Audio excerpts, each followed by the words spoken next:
सर्व लातूरकरांना माझा नम्र जय भीम. मला सर्वप्रथम माफी मागायची आहे. खूपच उशीर झाला आणि उशीर ही आपल्या आंदोलनाची ओळख नसली पाहिजे. वेळोवेळी आपण वेळा सुरू केलं पाहिजे. माझी चूक झाली, कारण त्याचं कारण असं झालं की लातूरचा जो प्रोग्राम आहे, या लातूरच्या प्रोग्रामसाठी मला खूप निमंत्रणं आली आणि साहजिक येणार आहे. आमचाच विभाग आहे, आमचेच लोक आहेत आणि त्यांना आमच्याच लोकांचं भूषण राहणार आहे. त्याच्यासाठी जी आदराचं सन्मानाचं निमंत्रण मला लातूरकरांनी दिलं, पण मी वेळेअभावी मी स्वीकारू शकलो नाही.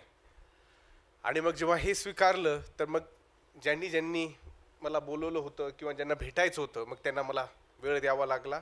त्याच्यामुळं थोडा उशीर झाला. त्याच्यासाठी खरंच क्षमस्व, माफ करा. मोठ्या मनानं पुढच्या वेळेस समजा असा कार्यक्रम घेतला तर वेळात आपण सुरू करू. तो एक चांगला नमुना राहील आणि तुमच्या वेळेचं आणि आयोजकांच्या सगळ्यांच्या वेळेचं योग्य मूल्यमापन करण्यात येईल. मला शिंदे सरांनी त्यांच्या प्रस्तावनेत ज्या गोष्टी मांडल्या त्याचाच कुठे ना कुठे थोड्या पुढं माझ्या ऐपतीप्रमाणे, माझ्या विचाराच्या कुतूहलतेप्रमाणे मी आपले विचार मांडण्याचा प्रयत्न करील. पण कधी कधी काय असतं, जर तुमच्या आधी एखादा वक्ता हा तुम्ही असलेल्या विषयात जर पारंगत असेल तर मग तुमचे असलेले पॉईंट घेऊन टाकतो. मग आता तुम्हाला काहीतरी नवीनच काहीतरी तशी परिस्थिती माझी झालेली आहे. तर सर्वप्रथम शिंदे यांच्या कार्याला व त्यांच्या संबंध, त्यांचा जो टीम आहे त्यांच्यासाठी तुम्ही सर्वांनी टाळ्या वाजवून त्यांचं प्रोत्साहन करून घ्यावं. फकीरा ब्रिगेड मला माहीत नव्हतं. दरअसल नरके सरांनी काय केलं की त्यांनी कोणालाच नंबर द्यायचा नाही, कारण खूप फोन एवढे येत होते आणि त्याच्यामुळं सरांचे 2-3 फोन येऊन गेले. मी उचलले नाही आणि मग मी उचलला आणि जेव्हा ते म्हणाले की अण्णाभाऊ साठे साहित्य संपादन ते जी समिती आहे महाराष्ट्र शासनाची त्याच्याकडून बोलतात, तर मग मी म्हटलं मला बोला आता नेमकं काय याच्यात आहे, कारण थोडं त्याच्यातून माझी उत्सुकता वाढली. आणि मग सरांनी फोनवरच, म्हणजे मी फोन नाही म्हणण्यासाठीच उचलला होता, पण मग सरांची जी कन्व्हिन्सिंग म्हणजे ते मागं ज्या पद्धतीनं जिद्दीनं लागले की नाही आपल्याला करायचं आहे आणि माझी जबाबदारी होती करायची, तर म्हणून सरांनी वेळ घेतला आणि खरंच वेळेत आले. तिथं 9चा बहुतेक टाईम दिला होता, 9:30चा, तर ते वेळ तिथं पोचले आणि मग आम्ही खाली आलो. आणि मला वाटत नाही एवढ्या लवकर कोण्या कार्यक्रमाची होकार एवढ्या 4-5 महिन्यात मी दिली असेल. त्यांनी जसं म्हटलं की आपल्याला कार्यक्रम करायचा, मला नाहीच म्हणता आलं नाही, कारण विषय एवढा महत्त्वाचा होता. माझ्या समाजाचा एवढा मोठा विचारवंत, एवढा मोठा लेखक, त्याच्यावर मला बोलण्याची संधी जर असेल तर ते माझ्यासाठी खूप मोठं एक ऋण होतं. अण्णाभाऊंनी माझ्यासारख्याच्या कंध्यावर दिलेलं. आणि मी म्हटलं याचा जी जबाबदारीपणा आहे ती मी स्वीकारतो. आणि त्यांना ताबडतोब हो म्हटलं. कांबळे सर म्हणाले की मी पण नांदेडचाच आहे, आणि मग बाकीचे आमचे सहकारी आले होते आणि मग आम्ही अनेक चर्चा केल्या. आता मी तारीख तर दिली, पण आता तारीख ॲडजस्ट करणारी माझी टीम आहे. त्यांना थोडं ते अवघड झालं की यायचं कोण्या दिवशी, जायचं कोण्या दिवशी. एक दिवस दिला, मग कॅन्सल केली, दुसऱ्या दिवशी दिला. कारण काय असतं की बहुतेक 10 दिवसाच्या अवधीमध्ये, 10 दिवसाच्या अवधीमध्ये त्यांनी या कार्यक्रमाचं आयोजन केलं. तर तुम्हाला सर्वांचे धन्यवाद. आणि विशेषतः लातूरकर, तुम्ही एवढ्या गर्दीत आलात. तुमच्या वेळेचं कुठे ना कुठे मी फलित करण्याचा प्रयत्न करतो. करांचे विशेषतः या ऑडियन्समध्ये बसलेले आमचे मित्र चिकटे, आतिश सोबत माझ्या होता तो, आणि तेव्हापासून तो चळवळीत सक्रिय होता. आम्ही मुंबई विद्यापीठात होतो, चळवळी करायचो, वेगवेगळ्या अंगाने विचार करायचो. तर ते आणि त्यांचे वडील ते देखील आलेत. तुमचं सगळ्यांचं स्वागत. आणि तुमच्याच लातूरची एक खूप मोठी स्टार तुमच्यात आहे आणि तुम्हाला तिचा अभिमान असला पाहिजे. जिने बाबासाहेब जिथे शिकले त्या विद्यापीठात आता स्वतः पूर्ण स्कॉलरशिप घेऊन लंडन स्कूल ऑफ इकॉनॉमिक्स सारख्या विद्यापीठातून एक पदवी ग्रहण करून पोरगी ऐश्वर्या चिकटे नावाची येते. तिच्या नावानं सर्वांनी टाळ्या सत्कार करावा. आणि असेच आपल्याकडे 101 ऐश्वर्या चिकटे या तरी पिढीत निर्माण झाले पाहिजे. लातूर आणि अनेक ठिकाणाहून झाले पाहिजे. हा आदर्श आपण घेतला पाहिजे. आणि मंचावर उपस्थित सर्व मान्यवर, Narsing Ghodke sir, Shiva Kamble sir, Haribhau Gaikwad, Ratnamala Ghodke madam, Mahananda Shivale, Nandkumar Raut, Sanjay Virule, Pandurang Maske, Mukesh Londhe, Anil Bansode, Harshvardhan Kolhapure, Chandrakant Chikate, प्राध्यापक अनिल लांडगे, अनंत सूर्यवंशी, UD गायकवाड, या तुम्हा सर्वांचे आभार. तुम्ही सर्व आलात. आता विषयामध्ये जाण्याच्या आधी आपण काही गोष्टी समजून घेतल्या पाहिजे, जेणेकरून आपल्याकडं काय असतं की जो खिशानं भिकारी आणि मनानं अविचारी अशा प्रकारचे व्यक्तिमत्व जेव्हा विषय समजायला लागतात तेव्हा ते ऑलरेडी मनाने खचून गेलेले असतात. त्याच्यामुळं त्यांच्यात पारदर्शकता नसते आणि खचून गेल्यामुळं त्यांच्यामध्ये सकारात्मकता नसते. म्हणून ते हमेशा मराठी इंग्लिश शब्द डिफिटिस्ट म्हणजे हारलेल्या 24 तास मानसिकतेत असतात. पण असं आपल्या समाजाला कुठे ना कुठे हारलेल्या मानसिकतेतून आपण आपल्या महापुरुषांना मांडण्यात आलं, कुठे ना कुठे त्याच्यातले दोष काढण्यात आले. आणि खूप कमी वेळा असं झालं की समाजाचं अवलोकन करताना दोष न देणं व समाजातील असलेल्या ज्या काही चांगल्या गोष्टी आहेत त्याच्यावर संस्कार करणं हे कधी ना कधी कुठे ना कुठे आपल्या समाजामध्ये त्याची कमतरता झाली आहे. त्याच्यामुळं एकानं काही कोणावर दगड मारला तर आपल्या इकडे जसं बघा रस्त्यावर एक सायकलवर जरी पडला तर जसं मधुमाशा गोळ्याच्या बाजूबाजूला बसतात तर सगळेजण आजूबाजूला उत्सुकतेनं पाहतात. तसंच आरोप प्रत्यारोपांचं असतं, विचारांचं असतं, विचारांची नासधूस झालेली असते. जेव्हा एखाद्याने कुठला विचार मांडला किंवा मांडली तर त्याच्या आजूभोवतीला लोक फक्त एक विरंगुळा म्हणून पाहायला येतात. त्यांना त्याची कळल, त्याची धास्ती काय, त्याचा गाभा काय, हे याची त्यांना खरंच त्यांचा आवा काय काय हा विषय नसतो. पण तिथे एका प्रकारची गर्दीत निर्माण होते आणि गर्दीतला नेतृत्व करणारे व्यक्ती त्या गर्दीतूनच निर्माण होतं. आणि त्याच्यामुळं विषय जो दिलेला असतो गर्दीतून तयार झालेलं नेतृत्व हे स्ट्रीट फाईटसाठी महत्त्वाचं आहे. वैचारिक फाईटसाठी, विचारांच्या लढाईसाठी तो तयार आहे का, ती तयार आहे का, याची जो मोजमाप असतो आपण पूर्णपणे करू शकत नाही. कारण गर्दीतच एक मेंटॅलिटी असते की गर्दीतून काहीतरी न्याय मिळवला पाहिजे. आता त्याचं एक महत्त्व आहे. पण जेव्हा विचारांची गोष्ट येते, जेव्हा आमच्या पूर्वज अण्णाभाऊंचा विचार करायला लागतो आम्ही, तेव्हा इथं विचारांची मेजवानी, इथं विचारांचं भलं काय, इथं याचं वजन जे आहे हे साहित्य रूपाने, शब्दरूपाने अण्णाभाऊ कशा प्रकारे मांडतात, त्या विचारानं आपल्याला समजवायचं असेल तर इथे मग आपल्याला सर्वप्रथम विचार म्हणजे आयडिया आणि आयडियोलॉजी ह्या दोन गोष्टी समजल्या पाहिजे, जेणेकरून विषय मग आपल्याला समजायला मला वाटतं थोडं सोपं जाईल. आता आयडिया म्हणजे काय, विचार म्हणजे काय आणि विचार प्रणाली म्हणजे काय. आयडिया काय असतात बाबा, आयडिया ज्याला इंग्रजीमध्ये थिंकिंग थॉट असतो, एक विचार असतो, त्या विचारातून नवीन आयडियाज तयार होत जातात. आता जर तुम्हाला आयडिया समजून घ्यायचे असतील तर याचा उगम बघावा लागेल. आपल्या डोक्यात विचार कधी येतो, कसा येतो, कुठून येतो, त्याला काहीतरी कारण असतं. आपण कुठे ना कुठे त्याचे काहीतरी संस्कार असतात मनातले, तर त्या संस्कारातून आपल्याला ते कुठल्या ना कुठल्या गोष्टीचा विचार येतो. सहज बसलं काहीतरी विचार आला, ते काहीतरी नाही, ते आपल्यामध्ये होत असलेले जे रिॲक्शन्स आहेत ते कुठेतरी कुठली तरी आपल्याला स्मरण आठवलं किंवा कुठेतरी आपण फील्डमध्ये बोलतोय किंवा मी काहीतरी बोलतोय तर एक रिॲक्शन रूपानं आयडियाचं कुठेतरी एक निर्माण होते. आणि ती आयडिया काय असते, ते विचार काय असतो की एकतर आपण त्या विचारांचं पुढे न्यायचं किंवा त्या विचाराला कुठेतरी विरोध करायचा किंवा आपले नवीन विचार मांडायचे. विचारांचं हेच असतं की विचारातून अनेक विचारांचे पिल्लं निर्माण होतात आणि त्याच्यातून मग एक विचारांच्या या वर्गवारीतून विचार प्रणाली कुठे ना कुठे नवीन तयार होत असते. आता आयडियाची कल्पना एवढी केंद्रस्थानी आहे कारण तुमच्याकडे आयडिया नसेल तर तुमच्याकडे जे मानवता, जे आपण स्वतःला माणूस किंवा बाई म्हणून घेतो, तुमच्याकडे विचार नसतील, आयडिया नसतील तर तुम्ही जनावरांसारखेच एका प्रकारे असता. कारण जनावरांकडे आयडिया असते की नाही हे कल्पनेतून आपण पाहिलं पाहिजे, पण त्यांच्याकडे स्ट्रॅटेजी जरूर असते. जनावरं जेव्हा त्यांना खायला लागतं तर त्यांच्याकडे स्ट्रॅटेजी असते, त्या स्ट्रॅटेजीचा उपयोग करून ते आपला उदरनिर्वाह करतात. पण आयडिया जो मनुष्य प्राणीला दिलेला जो एक उत्कृष्ट फॉर्म्युला आहे, त्या आयडियातून आम्ही नवं विश्व निर्माण करतो. आता काय माहिती आहे का, जेव्हा आयडिया आपल्या डोक्यात येत असते सगळ्यात त्याच्या आधी आपल्या डोक्यामध्ये थिंकिंग म्हणजे थॉट येत असतो. आता हा थॉट कसा निर्माण होतो, काही लोक म्हणतात या आयडियाला भाषा लागते. म्हणजे जोपर्यंत आपल्याकडे भाषा नसेल तोपर्यंत व्यक्तीच्या मनामध्ये कुठलाच विचार निर्माण होता. मग भाषा कुठली, लिखित असो अलिखित स्वरूपाची असो, बोलणारी भाषा असो, संभाषण करणारी भाषा असो, जेणेकरून याचा अर्थ असा होतो की कोणीतरी रिॲक्ट केलं पाहिजे.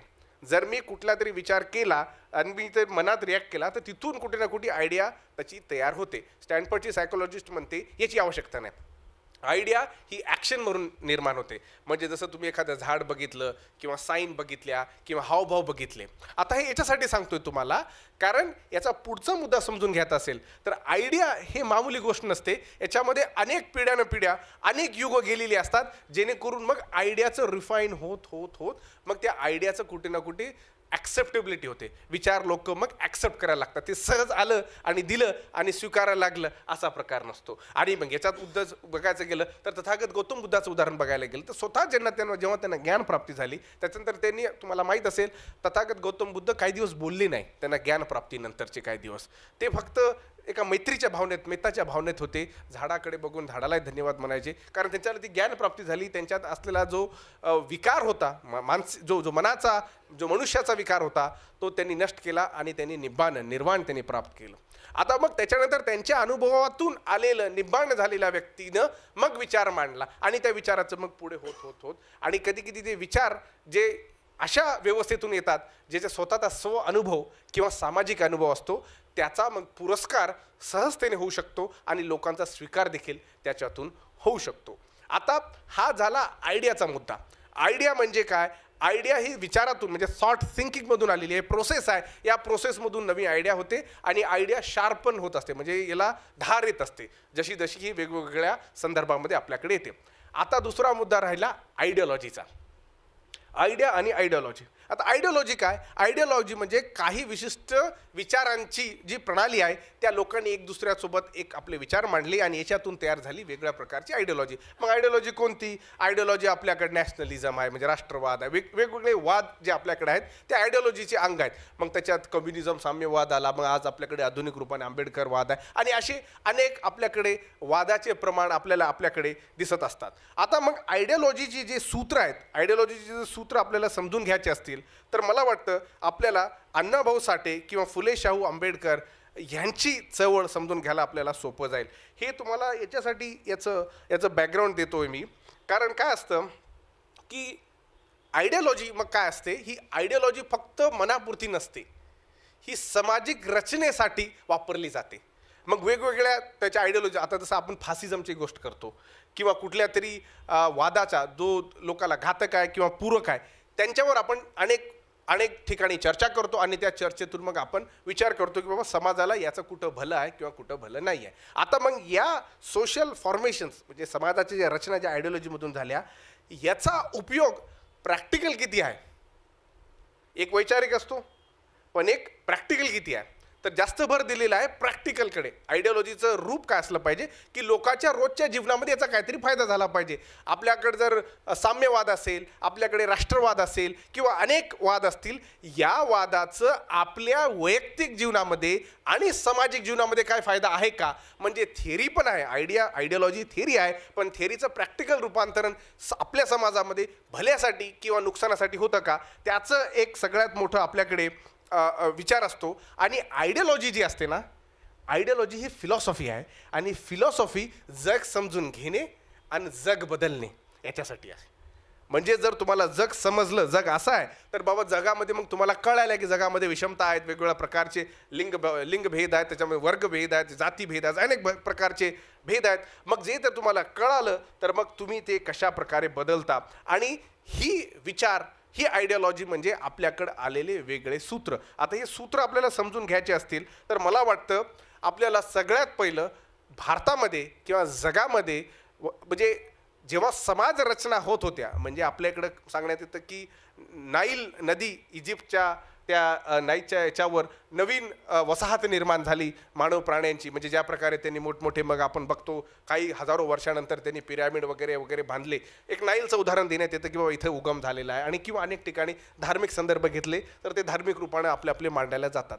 आता हा मुद्दा, ही पार्श्वभूमी तुम्हाला याच्यासाठी महत्त्वाची आहे कारण जर आपल्याला अण्णाभाऊ, आणि मी अण्णाभाऊ आपल्या ऐपतीनुसार तुम्हाला सांगते, तुम्हा सर्वांचं वाचन जास्त आहे, तुम्ही सर्वांनी अण्णाभाऊला डिटेलमध्ये अनुभवलेलं आहे, त्यांना तुम्ही वर्षानुवर्ष वाचत आहात, तर म्हणून माझी जी समजलेले अनुभव आहे ते माझ्या विचारातून आहे, हे फायनलिटी नाही आणि याच्यावर आपण वादविवाद करू शकतो. याच्यासाठी हे संभाषण अतिशय महत्त्वाचं आहे. आता जेव्हा अण्णाभाऊ साठे त्यांचं स्वतःचं चरित्र पाहिलं, स्वतः त्यांचा लढा पाहिला, त्यांचं जे असलेलं त्यांच्यात जे वेगवेगळे मतमतांतर होते, त्यांच्या जातीनं त्यांना केलेलं हीनता आणि त्याच्यातून आलेली त्यांना गरिबी आणि वेगळे अनुभव, अण्णाभाऊंचं जेव्हा आपण एक चरित्र पाहतो तर अण्णाभाऊचं चरित्र हे जवळपास सबंध दलित समाजाचं एक चरित्र आहे. अण्णाभाऊ जेव्हा आपण अण्णाभाऊकडे पाहतो तर त्या काळात म्हणजे 1920च्या काळामध्ये म्हणजे मेजॉरिटी बहुतांश जो काही इथला दलित वर्ग होता त्या दलित वर्गाची तीच अवस्था होती. लोक मोठमोठ्या शहरात जायचे, स्थलांतरित व्हायचे, नोकऱ्या न्यायचे, कारण गावामध्ये सामंतवादी व्यवस्था होती, सामंजस्य होती, फ्युडलिझम त्या प्रकारे तिथं जातीनिहाय अत्याचार व्हायचा. तर त्यामुळे अण्णाभाऊ साठे जेव्हा आपण पाहतो तेव्हा आपल्याला लक्षात आलं पाहिजे की Annabhau is a portrait of Dalit life. म्हणजे एक दलित वर्गाची दलित जीवनाची एक ती पोर्ट्रेट आहे. म्हणून अण्णाभाऊ जेव्हा समजायला लागतो आपण तर सामान्य लोकांची अवस्था काय त्या अवस्थेत राहिलेल्या आहेत. आता याची बरोबरी कोणासंग करावी कोणासंग ना करावी त्याच्या भानगडीत न पडता आपल्याला समजायला आलं पाहिजे की त्या काळात बहुतेक दलित समाज त्याच अवस्थेतून होता. आपल्या 2 पिढ्या आधी जर आपण पाहिल्या, विशेषतः या भागातून, आपण काय जमीनदार लोक नव्हतो, आपल्याला काय नोकरी वगैरे नव्हती. आपले खूप लोकांचे आजी आजोबाच माथाडी कामगार असतील किंवा वेठबिगार असतील किंवा लोकांच्या जमिनीवर काम करणारे असतील, ती अवस्था आपल्या समाजाची होती. म्हणून जेव्हा अण्णाभाऊकडे पाहतो तर आपल्याला लक्षात येतं की हे बहुतांश म्हणजे भारतीय समाज व्यवस्थेने जाती ज्या निर्माण केल्या त्या जाती व्यवस्थेचे विक्टिम असलेल्या लोकांचं ते एक पोर्ट्रेट आहे. आणि म्हणून जेव्हा अण्णाभाऊ आपण समजायला लागतो तेव्हा आपल्या लक्षात येतं की त्यांचं जीवन आणि त्यांच्या जीवनातून त्यांना झालेले वेगवेगळे त्यांच्यावर त्यांच्यावर आलेले अनुभव, त्या अनुभवावर मग अण्णाभाऊ साठेंनी आपलं नवीन साहित्याचं वर्चस्व तयार केलं. स्वतः एक भला मोठा आपल्या समाजात विचार करणारा साहित्य रूपाने मोठ्या प्रमाणात आपली लेखणी करून समाजाला नवं बळ देणारा आपल्यातला महापुरुष निर्माण होतो. आणि मग अण्णाभाऊ साठे हे जेव्हा म्हणजे बाबासाहेबांच्या शिंदे सरांची लेखमध्ये ते सांगत असतात त्यांचे 2 फेज आहेत, 1920 ते 56 आणि 56 ते मग 69. कारण आणि ते दुसरं फेजमध्ये मग ते आंबेडकरवादी कशा प्रखरतेने असतात आणि पहिल्या प्रकरणात ते कसे साम्यवादी असतात. आता एक काम करूया, जसं तुम्हाला आयडिओलॉजीबद्दल सांगलं, आयडिओलॉजी जर पाहायला गेली ही निरागस कल्पना आहे. म्हणजे जर तुम्ही खरंच जर याला फक्त थिअरी म्हणून पाहिलं ही निरागस कल्पना आहे, पण याचं प्रॅक्टिकल रूप पाहिलं तर कुठे ना कुठे त्याला आपल्याला त्याचे विचार दिसायला लागतात. म्हणून अण्णाभाऊ साठे हे एका विचारधारेचे व्यक्ती आहेत आणि एका विचारधारेची नाहीत. याच्या भानगडीत मला वाटतं आतल्या तरी या कामासाठी तरी आपण तेवढ्या तीक्ष्णतेने पडलं नाही पाहिजे. कारण काय की आयडिओलॉजी समजण्यासाठी आपल्या समाजामध्ये तेवढी साक्षरता असलेली जनता आहे का? आणि त्याचं उत्तर आहे. तुमच्यासाठी त्याच्यावर शिक्षण लागत नाही विचार कळायला. पण मग भावनिक रूपाने एखाद्या व्यक्तीचा विचार मांडत असताना आपला समाज त्या भावनिकतेला स्वीकारण्यासाठी तयार आहे का? उत्तर आहे नाही. तुम्ही म्हणणार आहे पण त्याचं उत्तर आहे नाही. कारण जर स्वीकारण्यासाठी तयार असते तर त्यांनी मग त्याचं मोजमाप केला असता, कोण कसा आणि कोण कशी. म्हणून अण्णाभाऊ साठे हे आमच्या विचारांना प्रेरक आहेत किंवा त्या विचारांना प्रेरक आहेत याच्यापेक्षा अण्णाभाऊ साठे आमच्या समाजाचं प्रतिनिधित्व एवढ्या तालमीनं एवढ्या करिश्म्यानं कसं करतात याचा अभिमान प्रत्येक समाजाच्या व्यक्तीने घेतला पाहिजे.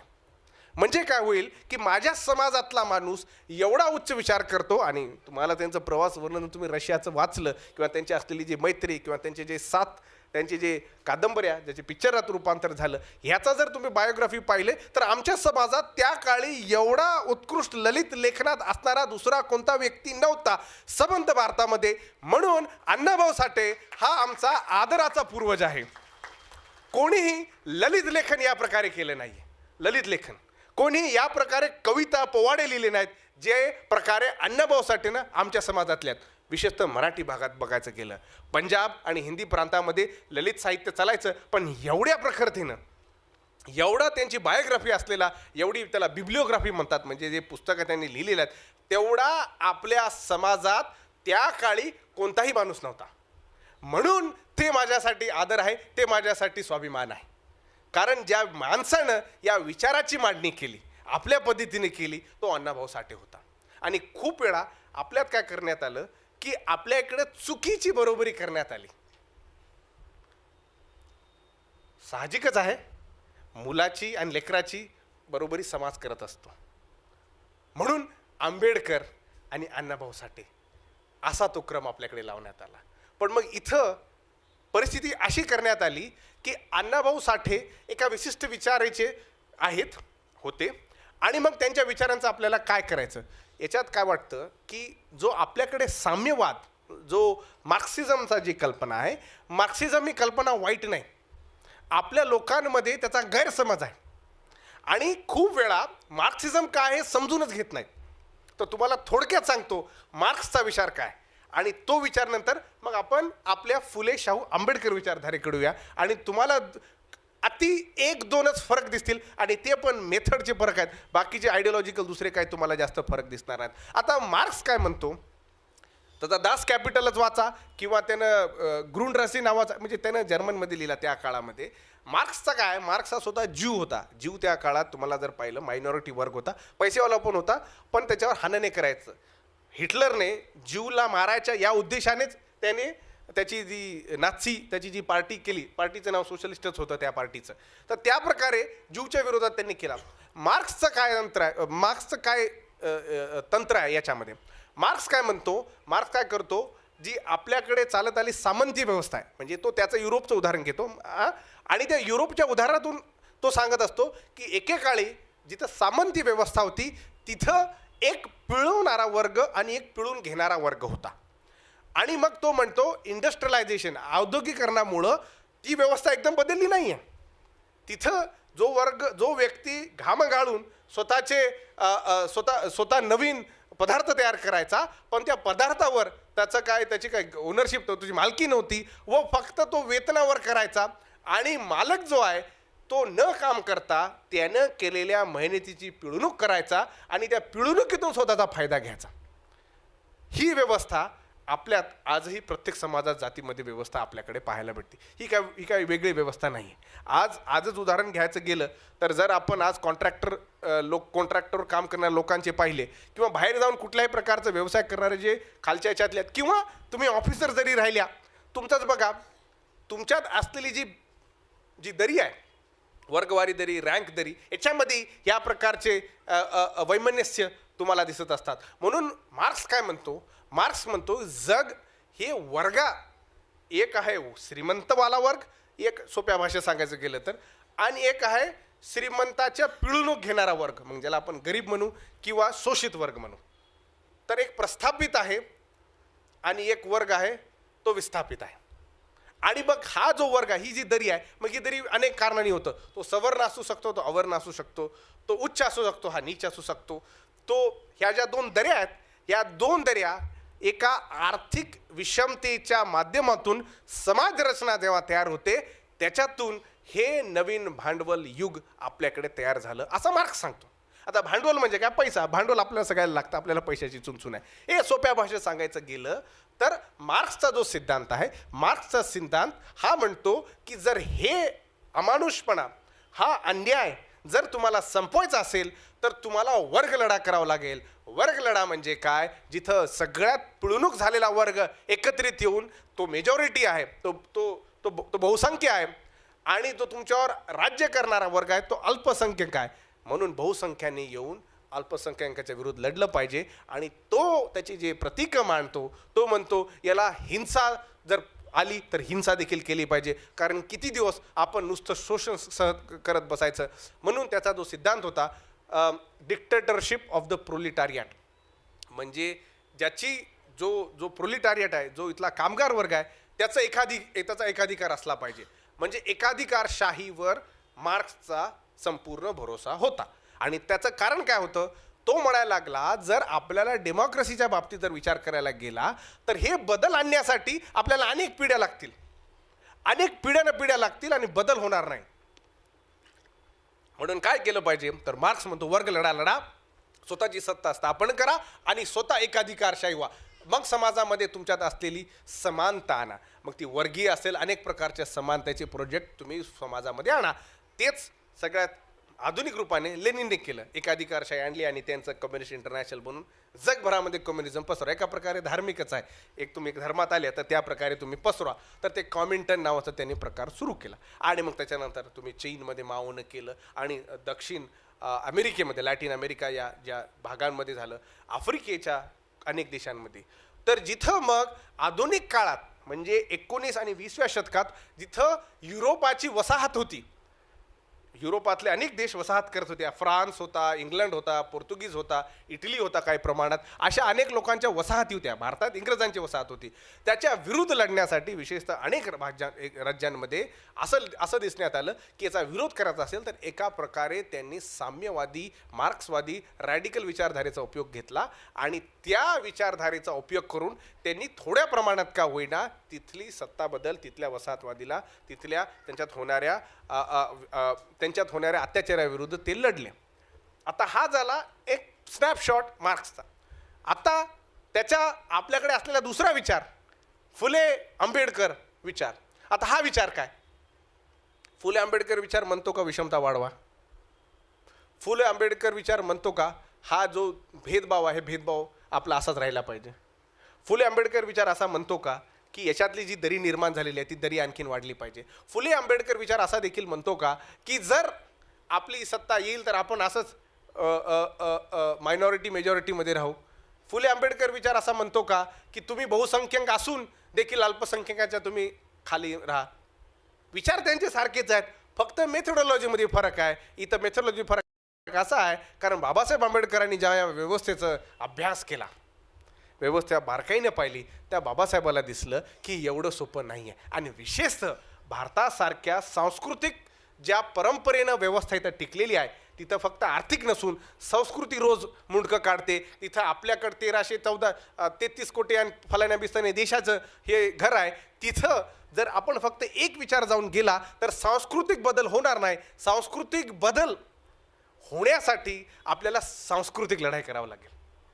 आर्थिक लढाई जी आहे, आर्थिक लढाई ही आर्थिक रूपानं आपण केली पाहिजे आणि त्याच्यातून वर्ग लढा निर्माण होतो. पण याच्यातून समाजामध्ये संस्कृती ज्याचे घट्ट पकड आहे त्याच्यामध्ये बदल होऊ शकतो का? याचं चांगलंच उदाहरण तुम्ही बघा. आपल्याकडे आज देखील खूप लोक धर्मांतर केलीत पण त्यांच्यात असलेल्या ज्या जुन्या रूढी परंपरा होत्या ते आज देखील त्यांच्या घरी आहेत. जरी आपल्या घरी बुद्ध आला तरी तिथं खोटं ना खोटं आपले पूर्वजांचे जे दैवत आहेत ते आपल्या घरामध्ये असतात. तो सांस्कृतिक बदलेचा भाग आहे. 3-4 पिढ्यानंतर ते जातील. पण आता संस्कृतीची पकड आपल्याकडे जोमान आहे. आपण त्या वातावरणात वाढलेलो म्हणून ते तिथं गुन्हेगार नाहीत ना तुम्ही गुन्हेगार आहात. तो परिवर्तनाचा वेग आहे. त्या परिवर्तनाच्या वेगाची तुम्ही फोटो घेतली, तुम्हाला दिसलं की बाबा असं आहे. अरे पण जर ती 2 पिढ्यानंतर पाहशील तर ते तुम्हाला वेगळं चित्र दिसणार आहे. म्हणून सांस्कृतिक विषयातून, सांस्कृतिक कल्चरल पॉलिटिक्सच्या दृष्टिकोनातून फुले आंबेडकर आपल्याला त्यांचे विचार मांडताना दिसतात. आणि म्हणून त्यांनी अनुभवलेला, त्यांनी पाहिलेला आणि त्यांनी वाचलेला शत्रू कोण तर इथला असलेला ब्राह्मण वर्ग. आणि म्हणून त्यांना जसं मार्क्सला तिथं वर्गवारी करणारा, एक पिळून घेणारा वर्ग, त्याने काय जाती धर्म त्याच्यात तो गेला नाही, पण त्याने विशेष रूपाने एक ग्लोबल पिक्चर मांडण्याच्या रूपाने तो सांगतो की एक अत्याचार करणारा वर्ग आहे आणि जो नवीन प्रोडक्ट बनवतोय, नवीन गोष्टी सामग्री बनवतोय, त्या सामग्रीवर माझा हक्क देखील नाही. फक्त तुटपुंजे काही टक्के त्याच्यातलं तुला देतो आणि तुझ्यावर आरोप करत, तुझ्यावर वेगवेगळ्या प्रकारचे दमन करत तुला खाली ठेवतो. हीच सारखी व्यवस्था तुम्हाला महारकी मांकीमध्ये दिसेल. गावकी करायचे आता लोक बहुतेक बंद झालेत, पण ही व्यवस्था काय होती? राबा पाटलाच्या शेतावर, देशमुखाच्या शेतावर. पण त्याचा आउटकम भेटाना भीक मागून फक्त धान्य मागायचो आपण. तुम्ही एवढं लाखो रुपयाचं उत्पन्न तुम्ही तुमच्या बायकोनं, तुमच्या लेकरानं तिथं दिवस रात्र करून तिथं हजारो लाखो रुपयाचं उत्पन्न केलं तरी तुम्हाला परतफेड म्हणून तो काय द्यायचा? अपमानित झालेलं राशन द्यायचा, सन्मानानं राशन द्यायचं नाही. हीच व्यवस्था वर्गवारी भूमिकेत होती. पण इथं काय होतं? जो तुमच्यावर राज्य करतोय तो स्वतःला म्हणतोय मला इथल्या धर्मानं मायच्या बेंबीतून जेव्हा निघालो तेव्हा मी उच्च श्रेणी आहे आणि तुझ्या मायचं जे बेंबी आहे ती विटाळ आहे म्हणून तू खालच्या श्रेणीचा आहेस. ही कल्पना भारतात रूढ होती. म्हणून आपल्याला फुले आणि आंबेडकर भारतीय विषमतावादी समजण्यासाठी अत्यंत महत्त्वाचे आहेत. आणि ह्याच्यासाठी जेव्हा फुले आंबेडकर विचार करतात आणि बघतात की बाबा इथं हा अल्पसंख्याक असलेला ब्राह्मण वर्ग सबंध बहुसंख्य लोकांवर राज्य तरी कसा करतो, तर मग त्यांनी पाहिलं सांस्कृतिकीकरण समाजाचं ज्या प्रकारात झालेलं आहे. इथं वेगवेगळ्या प्रकारच्या संस्कृती धर्माच्या नावानं असतात, पंथाच्या नावानं असतात, आपल्या मग परंपरेच्या नावानं असतात. हे सांस्कृतिक भांडवल आहे, कल्चरल कॅपिटलचा भाग आहे. आणि याच्यासाठी यांनी म्हटलं की आपला लढा तोच आहे, पण प्राथमिक पहिली शिडी जी आहे ती इथं असलेला जो माजोरी वर्ग आहे, जो नागासारखा इथल्या व्यवस्थेवर आपलं नजर टेकून आहे, याला पहिलं दूर केलं पाहिजे. म्हणून त्यांचा सगळ्यात मोठा विरोध इथल्या ब्राह्मणशाहीवर होता. आता ब्राह्मणशाहीवर विरोध करणारा शूद्र अतिशूद्र जातीचा असेल, ब्राह्मणशाहीवर विरोध करणारा ब्राह्मण कसा असेल? म्हणून मार्क्सच्या विचाराची कुठे ना कुठे आड घेऊन इथला सवर्ण वर्गाने मार्क्सवादाची एक कल्पना मांडली आणि फुले आंबेडकरांच्या विचारांना दुय्यम दर्जा म्हणून, कारण आपण तर त्या व्यवस्थेने हानिकारक झालो नाही, म्हणून इथं हा दोन टोकीचा अनुभव आपल्या समाजात आणला. एक होता मार्क्सवाद आणि एक होता आत्ताच्या युगामध्ये फुले आंबेडकरवाद. आता हे वाद खरं तर वादविवादाचे विषय फक्त मेथोडॉलॉजीचे आहेत. बाबासाहेब आंबेडकर म्हणतात एकाधिकारशाही मला पसंत नाही, मी एक डेमोक्रॅटिक सोशलिस्ट आहे. बाबासाहेबांची जी कल्पना आहे, बाबासाहेब एक अतिउत्कृष्ट सोशलिस्ट आहेत. सोशलिस्ट म्हणजे हीच भूमिका मांडणारे, पण त्यांचं म्हणणं आहे आम्ही लोकांवर अत्याचार करून लोकांवर हिंसा करून बदल करण्याच्या आम्ही भूमिकेची नाही. आम्ही याला वेळ थोडा लागला तर लागू द्या, पण आम्ही परिवर्तन जे करतोय आम्ही सांस्कृतिक परिवर्तन करतोय. कारण इथली व्यवस्था जर तुम्हाला समजून घ्यायची असेल तर त्याच्यात सांस्कृतिक बदल करावा लागेल. आणि इथलीच नाही, जगामध्ये प्रत्येक ठिकाणी वेगवेगळ्या प्रकारचे सांस्कृतिक बदल करण्यात आलेत. आता ते विचार वाईट का हा विचार वाईट या भानगडीत पडू नका, कारण त्या विचाराने विशेषतः मार्क्सवादाने जगामध्ये काय बदल करता येतात याचे उत्तम नमुने आपल्याला मागच्या शतकात दिलेले आहेत. रशियाची क्रांती झाली किंवा चायनाची क्रांती झाली किंवा अनेक देशांच्या जर आपण व्यापक अभ्यास केला तर लक्षात येतं तिथल्या नागरिकांमध्ये ॲटलिस्ट कंपॅरेटिव्हली या व्यवस्थेपेक्षा त्यांना थोडे बहुत प्रामाण्यवाद, त्यांना ॲटलिस्ट त्यांना थोडे बहुत अधिकार त्याप्रमाणे तिथं दिलेले आहेत. आता तेच एकमेव व्यवस्था तुमच्यासाठी पूरक आहे का, तर याचं उत्तर आहे नाही. कारण त्या व्यवस्थेतून एकाधिकारशाहीतून एक नवी प्रकार तयार झाला, जिथं एक मायनॉरिटी वर्ग त्याच्या सोयऱ्याधाऱ्या पोलिट ब्युरोचे सोयऱ्याधाऱ्याच्या लेकरांनी, त्यांच्या सोयऱ्याधाऱ्यांनी, त्यांच्या संबंधितांनी स्वतःच राज्य, तिथले कॉन्ट्रॅक्ट घेऊन, तिथले वेगवेगळे जे काही उपक्रम आहेत स्वतः घेऊन स्वतःचं त्यांनी तिथं राज्य स्थापन केलं. त्याला इंग्रजीमध्ये ऑलिगार्की असं म्हणण्यात येतं. ऑलिगार्कीमध्ये रशिया एक उत्कृष्ट नमुना आहे. तिथले जे त्यांच्याकडे सगळ्यात जास्त त्यांचा रेव्हेन्यू जो येतो, त्यांचा जो महसूल येतो तो तिथल्या इंधनावरून येतो. आणि इंधनावर राज्याचं कब्जा असण्यापेक्षा तिथल्या काही लोकांचं कब्जा आहे. ह्याच्यामुळं चीनमध्येही तेच उदाहरणं, तिथले प्रस्थापित वर्ग जे पोलिट ब्युरोमध्ये आहेत ते वरच्याच लेवलवरचे आहेत, त्यांच्याच मुलाबाळांचं बहुतेक प्रमाण भलं झालेलं आहे. हे देखील खरं आहे की तिथं असलेला जो जो जो जो कामगार वर्ग आहे त्याचं देखील कुठे ना कुठे भलं झालं. पण ते जे रिसोर्सेस आहेत ते लोकांना ते समान वाटले नाहीत, तर ते बहुतेक रिसोर्सेस, बहुतेक साधनं आपल्याकडे ठेवली, काही लोकांमध्ये वाटली. विषमता, गरिबी, श्रीमंतीची तशीच थोड्या अधिक प्रमाणात राहिलेली आहे. म्हणून आपल्याला जर हा बदल करायचा असेल तर बाबासाहेब आंबेडकर लोकशाहीचे प्रणेते ठरतात. आता आपल्याकडं लोकशाही ही लोकांना खूप वेळा अपरिचित आहे, कारण इथं लोकशाही नव्हतीच. काही कसं असतं, जर मी तुम्हाला 200 वर्ष एक भाषा शिकवली तर तुम्ही कदाचित, तुम्हाला आता दुसरी नवीन भाषा शिकवली तर तुम्ही मराठी विसरून येणार, तुमची बोली भाषा विसरून जाणार. तर इथं जर त्या प्रकारची संस्कृतीच आपल्याकडे असली जिथं विषमता आहे, तर तिथं नवीन विचार मांडण्यासाठी एक हिंमत लागते. आणि म्हणून फुले आंबेडकर हे एवढे हिमतीचे नेतृत्व या भारत समाजाला मिळालेले आहेत, ज्यांनी एवढ्या विषमतावादी त्याच्या गाभात जाऊन तिथं त्यांच्या विरुद्ध आवाज उठवला आणि त्यांच्यावर मर्डर अटेम्प्ट देखील झालेले आहेत, तुम्हाला माहीत नसतील. आणि मर्डर अटेम्प्टला वाचवणारा आमचा लघुजी वस्ताद.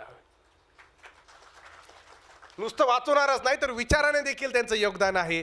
त्यांनी विद्यार्थ्या पोरींना विशेषतः महिलांना शाळेत कसं गेलं पाहिजे याचं सगळ्यात मोठं तिथल्या भागात योगदान आपल्या समाजापैकी केलं तर ते उस्ताद लघुजी साळवे यांनी केलेलं आहे. आणि तो आदर्श आपण आपल्यात घेतला पाहिजे. खूप वेळा आपल्यामध्ये ह्या प्रकारचे जे जे जे विचार आपल्यात मांडलेले आहेत की बाबा हा जो मार्क्सवादाचा विचार आहे का मग कम्युनिझमचा विचार आहे, आंबेडकरचा आहे, रिपब्लिकनचा आहे. आता आपल्याकडं एक परिस्थिती अशी आहे, आंबेडकरवाद काय आहे हे आतापर्यंत कोणी स्पष्टपणे सांगू शकलेलं नाही. ही थिअरी नेमकी काय कोणी सांगू शकले नाही. आता मी प्रयत्न करतोय कारण त्याच्यात मी आंबेडकरवादाची मालिका चालवली आपल्या लोकसत्तेला. प्रश्न तोच होता आणि अनेक विचारवंतांनी खूप सुज्ञपणे माझ्यावर चांगली टीका केली आणि मला ती आवडली कारण त्यांचं म्हणणं होतं याच्यात आणखीन खूप काही गोष्टी बदलण्यासारख्या. तर मी एक दोन लेखांची मालिका आंबेडकरवाद 1, आंबेडकरवाद 2 लोकसत्तेला लिहिली. तुम्ही वाचा आणि त्याच्यात मला बदल सुचवा म्हणजे जेणेकरून आपण या नवीन विचाराला फॉर्मली तरी आपण तयार करू. आता मार्क्सवाद आहे काय म्हटलं तर सांगणारे 10 लोक आहेत आणि ते त्या सायंटिफिक रूपाने कदाचित सांगू शकशील. आंबेडकरवाद सांगणारे भावनिक रूपाने भरपूर आहेत, सायंटिफिक रूप सांगणारे अतिमोजके आहेत. तर म्हणून आपल्याला ते बदलायचं आहे. हे बदलायचं कसं जेणेकरून आपल्या समाजामध्ये एक विवेकवादी विचार. आपल्याला माहीत आहेत बाबासाहेबांनी तर एवढं त्यांचं आयुष्य मोठं, आपण आताही त्यांचे व्हॉल्यूम काढायच्या याच्यात कारवांनी तर एक मोठी शृंखला चालवली. आजही त्यांचं म्हणणं आहे 1000 एक पानं बाबासाहेबांची आणखीन प्रसिद्ध नाही, छापली नाही झालेली. म्हणजे त्या माणसाचं एवढं अवांतर वाचन, एवढं लिखाण आणि एवढं ते या विषयामध्ये ते त्यांनी हात घातला. तर म्हणून आंबेडकरवादाची जी कल्पना आपल्याला आपल्या समाजात रुजवायची आहे ती काय आहे तर तसं सांगणं खिशानं भिकारी आणि मनानं अविचारी असे काही लोक समाजात वावरून एक भावनिकतेचा टोला समाजामध्ये मांडला आणि आपला समाज भावनिक आहे. ज्याच्या खिशात पैसे नसतात तो भावनिक रूपाने जगत असतो, तो देवावर भरोसा करतो कारण त्याला अपेक्षा असते उद्या कोणतरी माझं भलं करेल. तो विचार करतो की मनगटीच्या ताकदीवर काहीतरी करेल पण ही व्यवस्था एवढी विषमतावादी आहे काहीतरी जादूच झाली पाहिजे जेणेकरून माझा बदल होईल. कारण मला अपेक्षा नाही एवढं राबतोय 30 वर्ष राबतोय तरी मला असलेलं माझं समान वेतन आतापर्यंत मिळालं नाही तर बाबा माझ्यानं काय होणार नाही, व्यवस्था एवढी बेकार आहे तर मी देवाच्याच घरी जातो. म्हणून आपले लोक वेगवेगळ्या अंधश्रद्धा मंदिरं याच्या मागं लागलेली आहेत. पण आपल्याला जर विवेक समजून घ्यायचा असेल तर तो बाबासाहेब आंबेडकरांच्या फुलेंच्या विचारात आपल्याला दिसतो. आणि हा विवेक काय तर विवेक आपल्याला सांगतो की तुमच्यात असलेल्या ज्या परंपरा आहेत, या ज्या रूढीपणा आहेत हा तुमच्या नाही आहेत, तुमच्यावर लादून दिलेल्या आहेत आणि इथल्या ब्राह्मण वर्गाने दिलेल्या आहेत. त्याला बाबासाहेब आंबेडकरांनी काउंटर रेव्होल्युशनच्या भाषेमध्ये सांगितलं. इथं तुमचे पूर्वज, आता इथं खूप मातंग समाजाचे तुम्ही सगळे बुद्धिस्ट होतात एकेकाळी, तुम्हीच नाही तर इथं सबंध बहुजन समाज इथला बौद्धांचं अनुयायी होता आणि त्याच्यामुळं तुमची इथं असलेली जी काही ओळख आहे ती त्या प्रकारात निर्माण होऊ शकली. हाच भाग आहे. 13 महाजनपदं होती त्या शाक्यांच्या काळात. 13 महाजनपदांपैकी एक महाजनपद आश्माक होतं आणि आश्माकची राजधानी पैठण होतं. हे सगळे बौद्ध वस्त्या होत्या, हे सगळं बौद्ध रिपब्लिक्स होते, ज्याला बौद्ध गणतंत्र म्हणू. हे भारताचा इतिहास आहे. 13 महाजनपद होती. शाक्यांचा तुम्ही इतिहास वाचा आणि माला या लोकांचा वाचा. माला काही ठिकाणी माल होतात, महार होतात, मातंग्या अनेक ज्या जाती ज्या निर्माण झाल्या त्यांची एकच ओरिजिन आहे. पण याच्यानंतर जेव्हा आपण आपलं एक नवीन अस्तित्व शोधायला लागतो तर हे लक्षात आलं पाहिजे इतिहास कोणता स्वीकारायचा आणि कुठला नवा इतिहास आपल्यामध्ये मांडायचा.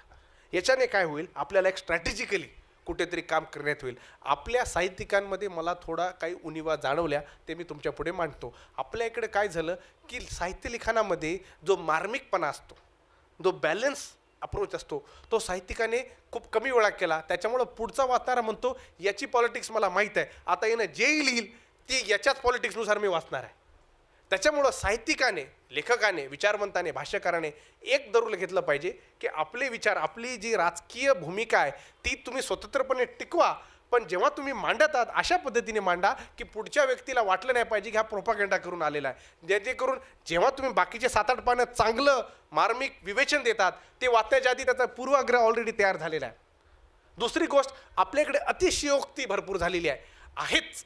असंच झालं पाहिजे, असंच केलं पाहिजे. आणि विचारवंतांच्या तोंडात आपण आपले शब्द टाकतो, आपल्या महापुरुषांच्या महानायकांच्या तोंडात आपण शब्द टाकतो आणि कुठं ना कुठं त्यांच्या विचारांची आपण आपल्या पद्धतीनं पूर्णपणे सामर्थ्यपणे आपण त्याचा पुरस्कार करू शकत. आणि त्याचं मग कुठे ना कुठे आपल्या समाजामध्ये दोन रूपाने त्याचं फ्रस्ट्रेशन आपल्याला व्हायला लागतं. आता अण्णाभाऊ साठेंबद्दल समजा विचार जर करायला गेला तर अण्णाभाऊ साठेंच्या काळातलाच आपल्याकडे असलेला जो व्यक्तिमत्व आहे, जो अमेरिकेत आपल्याला अनेक कृष्णवर्णीय लेखक समकालीन दिसतात, त्याच्यापैकी एक म्हणजे 3-4 नावं घेता येतील. एक तर रिचर्ड राईट, लिहून घ्या हे नाव आणि याच्यावर तुम्ही गुगलमध्ये जाऊन बघा. दुसरं आहे रॅल्फ एलिसन एक देखील एक महत्त्वाचं नाव आहे. आणि तिसरं लँगस्टन ह्यूज. त्या काळात मग अनेक लेखिका, जोरा नील हर्स्टन, म्हणजे अमेरिकेच्या याच्यासाठी, कारण फुल्यांचा संदर्भ आहे. फुले तिकडच्या ब्लॅक लोकांबद्दल लिहितात, बाबासाहेब आंबेडकर तिथल्या नेतृत्वाबद्दल बोलतात.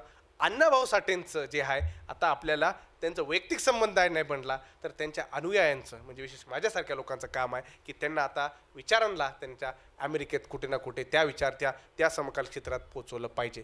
कारण हे एक अति महत्त्वाचं अस्त्र आपल्याकडे आहे आणि हे अस्त्र मी सहज जाऊ देणार नाही. याच्यासाठी आपण पहिलं पाहिजे. आता जेव्हा अण्णाभाऊ साठे 58 साली पहिल्या दलित साहित्य संमेलनात एक पूर्वनियोजित अध्यक्ष होते, ते येऊ शकले नाही. मग अण्णाभाऊ साठेंनी मोठ्यापणाने ती भूमिका स्वीकारली आणि त्याच्यामध्ये त्यांनी दलितत्वाची जी जी मांडणी केली, मला वाटतं ती अतिशय महत्त्वाचं आहे. म्हणजे दलितत्व काय हे एवढ्या सुंदरतेने अण्णाभाऊ मांडतात.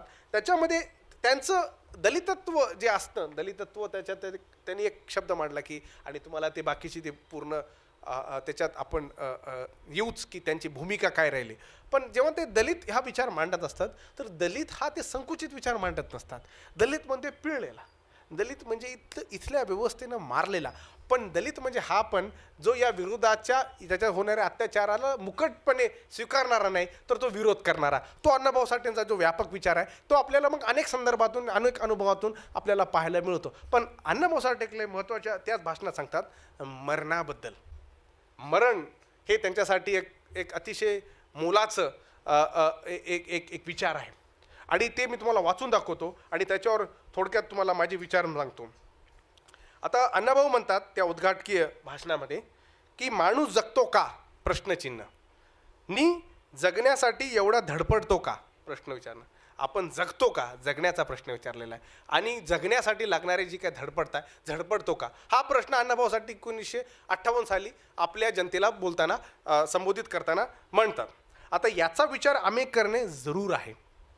त्या धडपडणाऱ्या पतिताला आम्ही भित्रा समजू नये, जो उंच गगनात गेलेल्या विद्युतमय मनोऱ्यावर उभे राहून हा दलित विजेच्या तारा जोडतो, खाणीत उभ्या कड्यावर चढून सुरुंगांना पेट देतो किंवा पोलदाच्या रस करणाऱ्या भट्टीवर तो निर्भय वावरतो आणि या सर्व ठिकाणी मृत्यू त्याची वाट पाहत असते. म्हणजे किती आपला जो कष्टकरी, जो इथला दलित आहे त्याचं जीवनच मृत्यूची वाट पाहणे आहे. अशा प्रकारचे प्रश्न आपल्या पुढे अण्णाभाऊ मांडतात आणि आपल्या अंगावर शहारे होतात की माझं जीवन हे मरण काय फक्त मला जीवन जगण्यासाठीच आलेलं आहे का, जीवनामध्ये मी काय बदल करू शकतो. मग पुढे अण्णा म्हणतात कधी कधी त्याची व मृत्यूची गाठ पडून हा दलित कष्ट करीत करीत मरण पत्कारतो.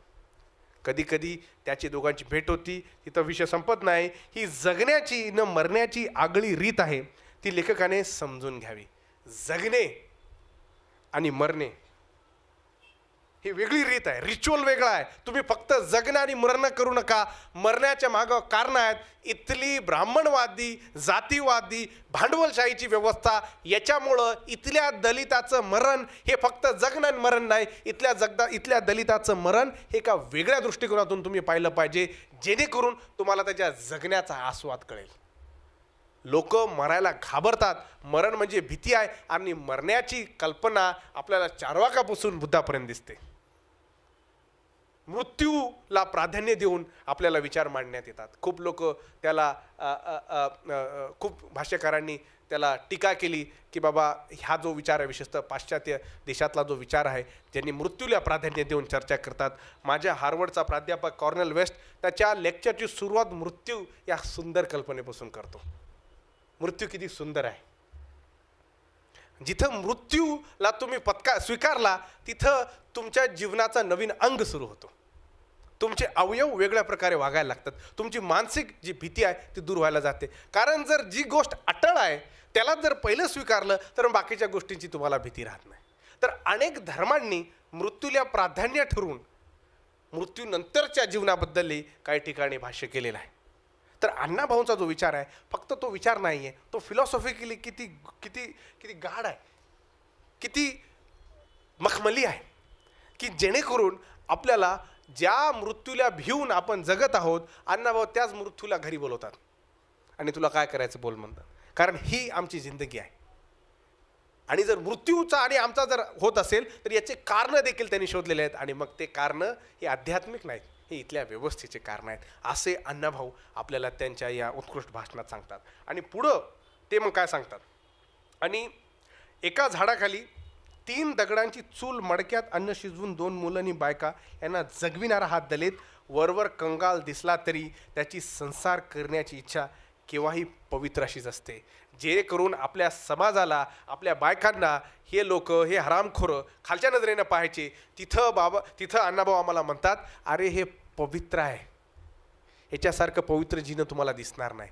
आमचे लोक जे कबाड कष्ट करायलेत, आमचे लोक जे हाल अपेष्टा भोगायलेत, रस्त्याच्या कडेला जरी असलं तरी यांची संसार करण्याची मीमांसा, यांची इच्छा ही पवित्र आहे.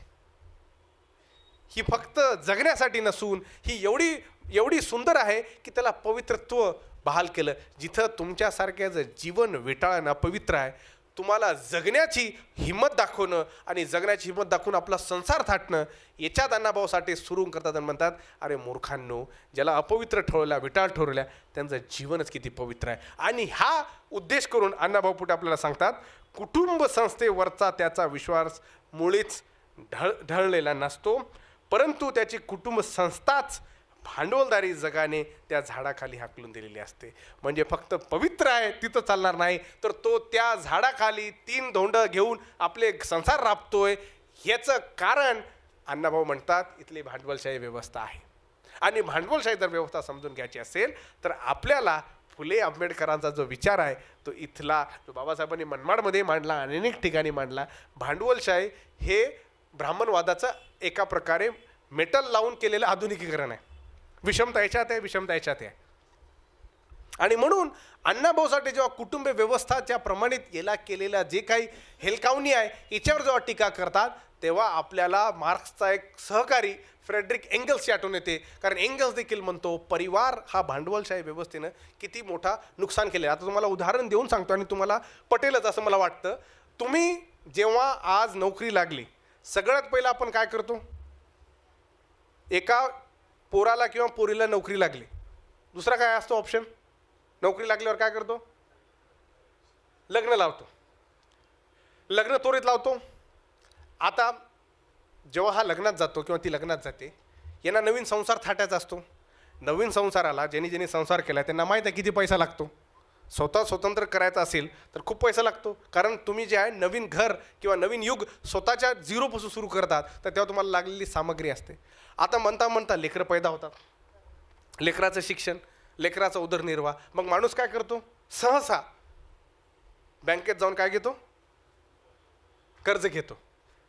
एक घेतो का, अनेक कर्ज घेतो. कधी घरासाठी मॉर्गेज, कधी गाडीसाठी, कधी लेकराच्या शिक्षणासाठी.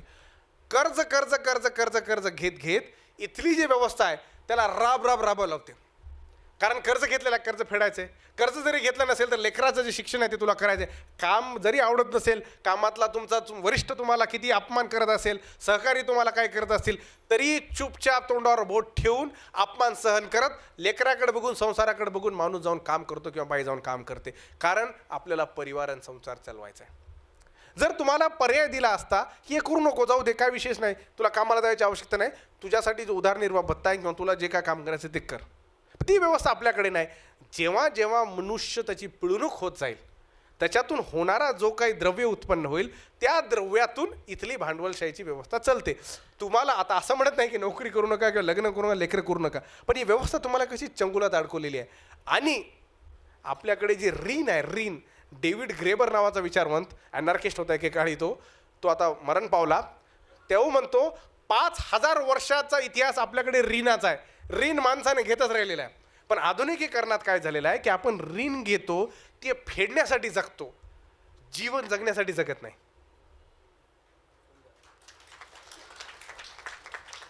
आणि ते ऋण किती असो, छोटं मोठं असो, आणि ते कशासाठी घेतो?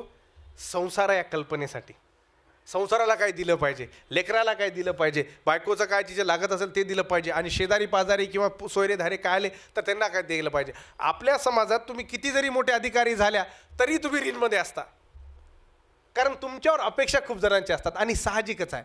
म्हणून ही जी इथली भांडवली व्यवस्था आहे, तो एंजलचा विचार आहे. अण्णाभाऊ साठेही त्या म्हणतात, कुटुंब संस्था, फॅमिली इन्स्टिट्यूशन, भांडवलदारी जगाने त्या जाडेखाली हाकलून दिली, याच्यामुळं त्याची व्यवस्था तिथं झालेली आहे. म्हणजे हा जो विचार आहे, हा विचार आपल्याला या माध्यमातून समजून घेणं खूप महत्त्वाचं आहे, जेणेकरून आपल्याला खरं अण्णाभाऊ कळायला मार्ग लागतात. आता याच्या पुढं मी काही ठिकाणी वाचत होतो की बाबा अण्णाभाऊ साठेंचा जो जो जो जो रॅडिकल विचार आहे, तो रॅडिकल विचार काय बाबा. खूप लोक काय म्हणतात की बाबा अण्णाभाऊ साठेंनी या प्रकारचे कामं केली, अण्णाभाऊ साठेंचं साहित्य ज्या प्रकारात होतं, पोवाडे लिहिले, महाराष्ट्रासाठी केलं आणि महाराष्ट्र संयोगसाठी केलं. आता बेळगावसाठी त्यांची जी माझी मैना गावावर राहिली केलं. आता आपल्यातले प्रॅक्टिकली जर विचार केला, बेळगावसाठी झगडणारे आपल्यात किती आहेत? ती एक त्यांची एक इच्छा होती. म्हणून उत्तम कांबळे काय म्हणतात, संयुक्त महाराष्ट्राशी ज्यांनी ज्यांनी लढे दिले आणि ज्या बेळगावसाठी महाराष्ट्रात येऊन संयुक्त झाला पाहिजे अण्णाभाऊंची कल्पना होती, तो आज देखील असंयुक्त महाराष्ट्र आहे. म्हणून संयुक्त महाराष्ट्र चळवळ ही सक्सेसफुल नाही असं अण्णाभाऊंच्या परिचयातून आपल्याला दिसतं, माझी मैना गावावर राहिली या कवितेतून. आणि उत्तम कांबळेचं सुंदर विवेचन करतात. म्हणून ज्या महाराष्ट्राचं आपण पुरस्कार करतो, ज्या महाराष्ट्राचा होकार करतो, त्या महाराष्ट्राच्या एकीकरणासाठी बेळगाव हे आताही ते एक मोठ्या विवादाचं आहे. अण्णाभाऊ साठेंना वाटत होतं ते आलं पाहिजे, ते आलं नाही. याचा अर्थ महाराष्ट्रात संयुक्त झाला का? नाही. पण इथल्या सवर्णवादी, इथल्या वर्चस्ववादी लोकांनी त्याचं भांडवल करून जिथं जिथं दलितांचं श्रमाचा उपयोग पिळवणूक करून स्वतःचं राज्य स्थापन करण्यात येईल, त्याची भूमिका अण्णाभाऊ साठेंच्या संयुक्त महाराष्ट्र चळवळीत आपल्याला सळकपणे दिसते. म्हणून आपल्या समाजाने विशेषतः राष्ट्रवाद, देशीवाद, इथला राज्यवाद यासारख्या कल्पनांमध्ये अडकून न जाणे चांगली योग्यता आहे. तुम्ही कोणत्या विषयात झगडले पाहिजे? इथल्यात असलेल्या समाजामध्ये होलेल्या राष्ट्रीयकरणाच्या बाबतीमध्ये तुमचा इंटरेस्ट असला पाहिजे. सगळ्यांना मिळणारं वेतन याच्यावर असलं पाहिजे. नोकरीसाठी तुम्ही परेशान असलं पाहिजे. या विषयाला धरून संविधान रूपी जी मांडणी केलेली आहे, त्या मांडणीला कशा प्रकारे उचलून धरून संविधानाचे एक एक कलमावर लोकांनी संघटना बनवलेल्या आहेत आणि त्या बनवल्याच पाहिजे. त्याच्यावर आपल्याला अधिकार हक्क गाजवलेच पाहिजे. पण अनेक ठिकाणी आपल्याला भावनिकतेचा मुद्दा दाखवून आपण कुठे ना कुठे तिथं चिघळून जातो आणि त्या मुद्द्याचं उद्या काहीच होत नाही. जसं अण्णाभाऊ साठेंच्या साहित्य किंवा त्यांच्या लढ्यावर संयुक्त महाराष्ट्राच्या रूपाने झालेलं आहे, तसं अनेक ठिकाणी आपलेच लोक शहीद होतात आणि ते शहीदीचं त्याच्या टाळूवरचं लोणी खाऊन इथला सवर्णवादी माणूस, तिथली बाई त्या व्यवस्थेवर जाते. आपल्याला ते कळत नाही. आपल्या नावाने फक्त स्मारक बांधतात. म्हणून मला माझ्या समाजामध्ये आता हुतात्मे नको आहेत. मला माझ्या समाजामध्ये आता नेते हवेत. खूप झालं आपल्या इकडे जे हुतात्म्याचं एकेकाळी त्याचं भाष्य व्हायचं आणि आपण हे नामांतर चळवळीच्या दृष्टिकोनातून देखील पाहिलेलं आहे. आता नामांतर चळवळीचा आढावा आपण समीक्षकपणे घेतला पाहिजे. नामांतर चळवळीचा आउटपुट काय आलं?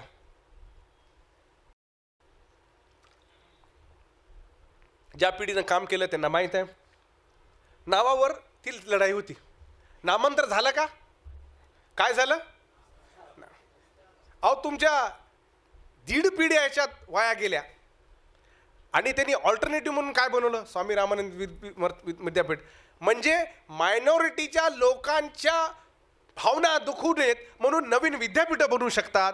पण तुमच्या 1.5 पिढ्या गारीत घातल्या तरी तुम्हाला हवं असलेलं अपेक्षा असलेलं काम त्यांच्याकडून होत नाही. नामांतराच्या ऐवजी नामविस्तार करून 1.5 पिढ्यांची केलेल्या नुकसानावर थुंकून मारलेलं या व्यवस्थेनं आहे.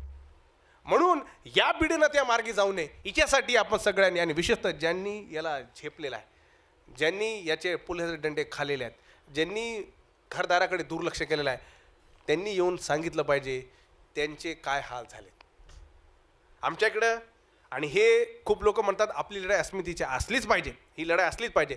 पण ही लढाई कशी केली पाहिजे याचा प्रॅक्टिकली जर उदाहरण घ्यायचं. आता त्या काळात अरुण कांबळेंनी विचार केला होता, आता त्यांच्यावर आरोप झाले. ते म्हणाले की आंबेडकर नावाचं काहीतरी संस्थान बनवून, जनता पार्टीमध्ये होते आणि त्यांच्यावर ते भरपूर विशेषतः पॅन्थरच्या नंतर जी भारतीय दलित पॅन्थर बनली होती त्याच्या, आणि मग आधुनिक त्या रिपब्लिकन चळवळीनं त्याच्यावर त्याचा पकडा होता.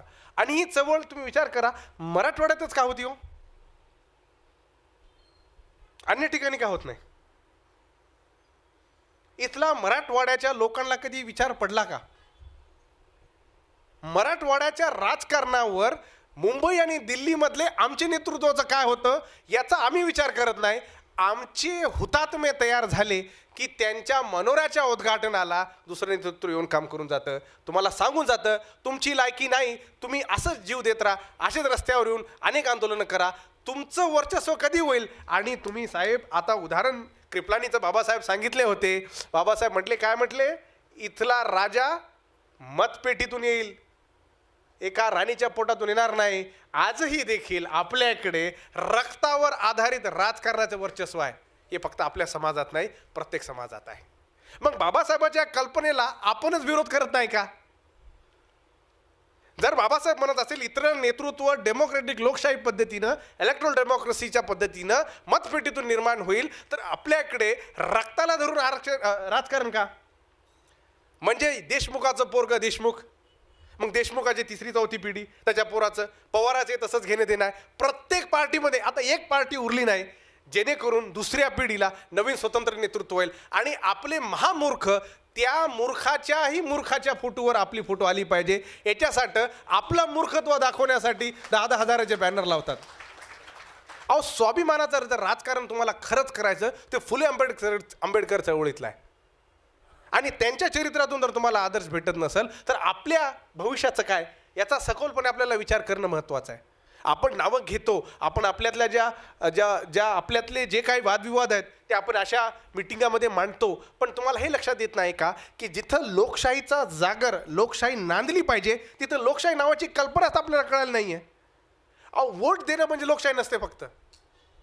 बाबासाहेबांनी जॉन डुवी त्यांचे जे शिक्षक होते त्यांना ते एकेकाळी त्यांचे अमेरिकेचे ते सन्माननीय त्यांचे प्राध्यापक होते, त्यांची कल्पना काय होती, लोकशाही म्हणजे सोबत राहणे, असोसिएटेड लिव्हिंग, ज्याला बौद्धांच्या विचारामध्ये मैत्री म्हणतात.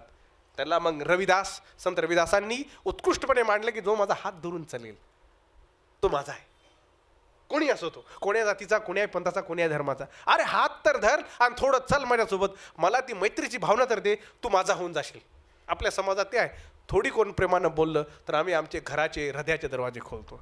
ही आमची संस्कृती आहे. पण लोकशाही आपल्याला काय वाटतं की फक्त मत देणं, मत फक्त 5 वर्षातून एकदा देतो म्हणजे बाकीचे जे वर्ष आहे ते लोकशाही नाही का? म्हणजे लोकशाहीची वागणूक आणि याचा संस्कारही आपल्या समाजात, आपल्या म्हणजे संबंध बहुजन भारतीय समाजात तो झालेला नाही आहे. म्हणून लोकशाही आपल्याला समजून घेत असताना ह्या विचारांना कुठे ना कुठे पायाभरणी करणं मला वाटतं अत्यंत महत्त्वाचं आहे. आणि हे कसं होणार? तुमच्यातले नवयुवक तरुण प्रबुद्ध मानसिकतेचे असतील, विवेकवादी असतील. माझा एक मानस आहे की मातंग समाजाचे माझ्या बांधव किंवा भगिनी कमसे कम 10 उत्कृष्ट आंतरराष्ट्रीय दर्जाचे सायंटिस्ट स्कॉलर आपल्याला तयार करायचे. त्याच्यासाठी मी मेहनत घेईल, त्याच्यासाठी लागणारा जी काय मेहनत आहे ते आपण त्याच्यात टाकू. पण त्याच्यासाठी तुम्ही तयार व्हा. तुमच्यातली जी मानसिक जे विचार आहे ते पहिले तुम्ही त्याच्यातून मुक्त व्हा. आपल्यात असलेले जे काही परंपरा आहेत, संस्कृती आहेत, ह्या गोष्टीला तुम्ही ठेवा. तुम्हाला ठेवायला दूर जायची आवश्यकता नाही. आपल्यासाठी तुम्ही काही करा, पण स्वतःचं भलं कसं होईल याच्यावर जास्त विचार करा.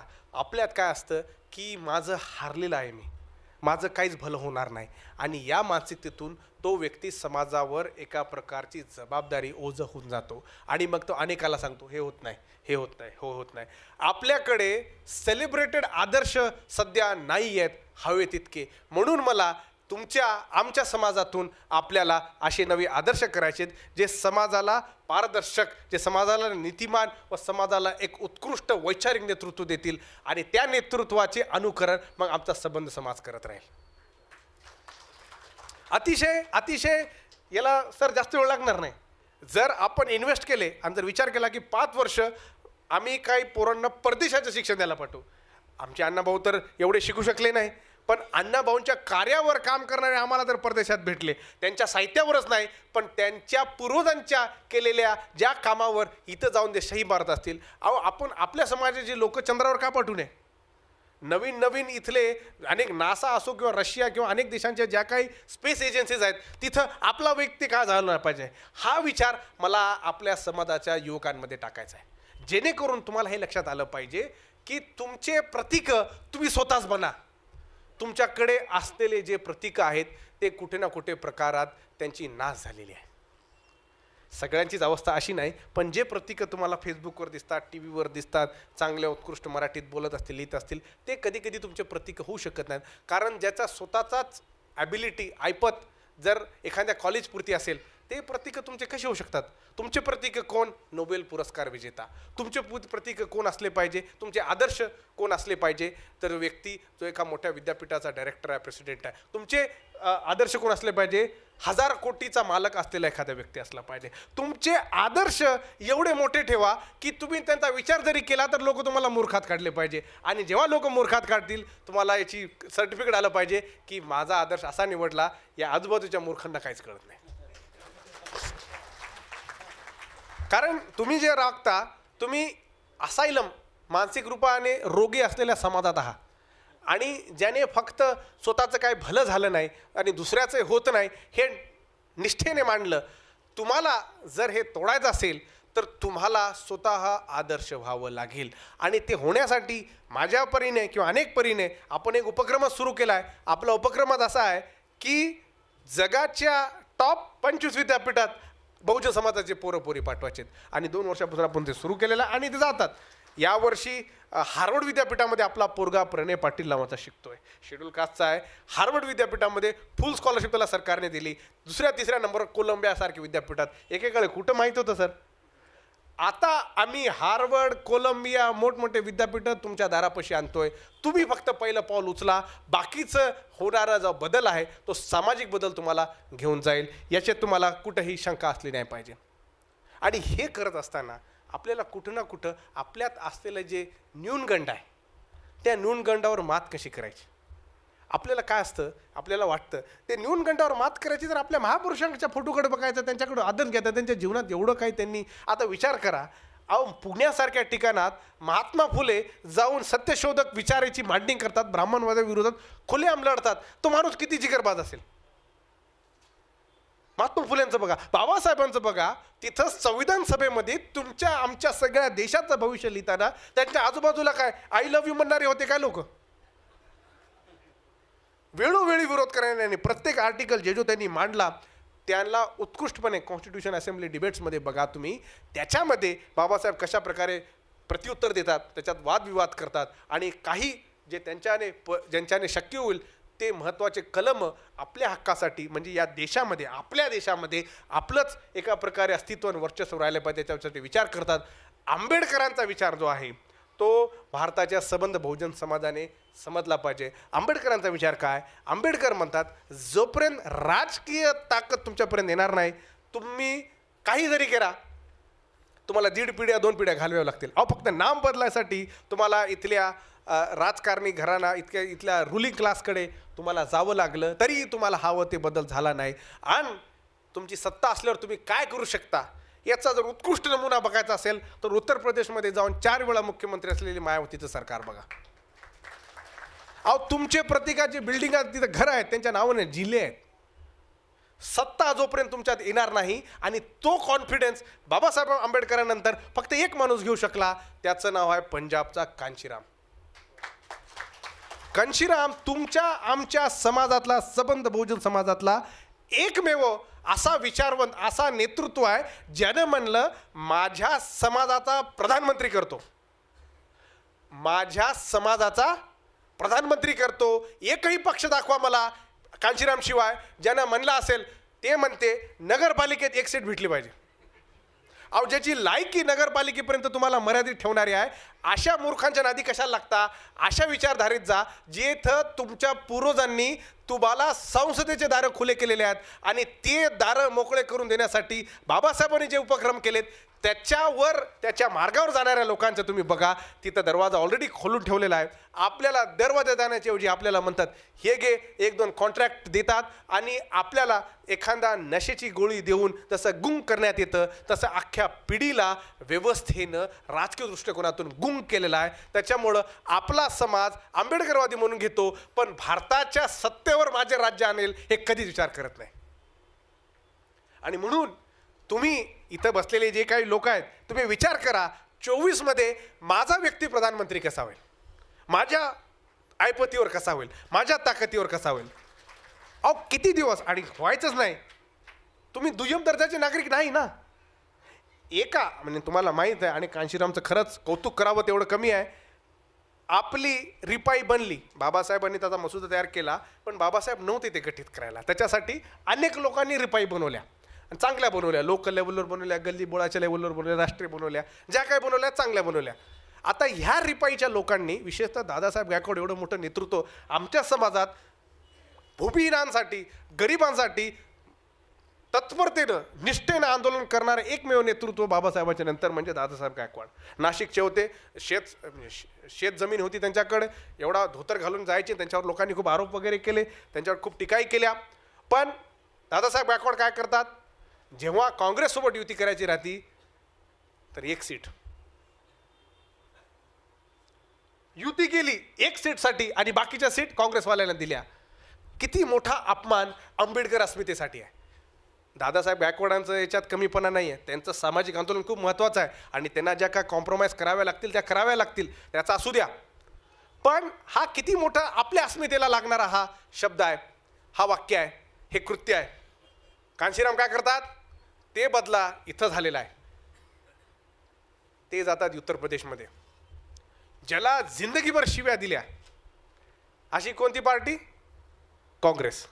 काँग्रेस संघ जाऊन गठबंधन करतात. आता इथले महामूर्ख लोक ज्यांना व्याप नाही, ज्यांना रुलिंग क्लास, मला राजा व्हायचा विचार करण्याचा नाही, चपरासी जिंदगीभर राहायचा विचार करणाऱ्यांनी राजावर कॉमेंट्री करू नये. चपराशाबद्दल कर की चपरासी कसा आहे काय नाही, तू कशाला राजाबद्दल, तुझं कोणी ऐकणार नाही. पण उगाच लोकांमध्ये मनसत्ता.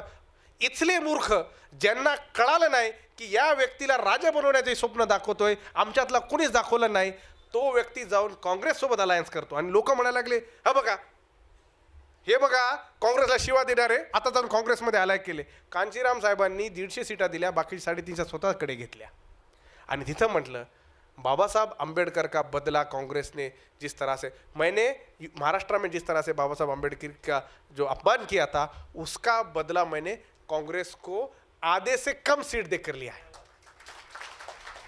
अब हा विचार बघा ना. आणि काय म्हणलं त्याच्यात, मैं अलायंस इसके लिए कर रहा हूं क्योंकि मेरे को कांग्रेस खत्म करनी है.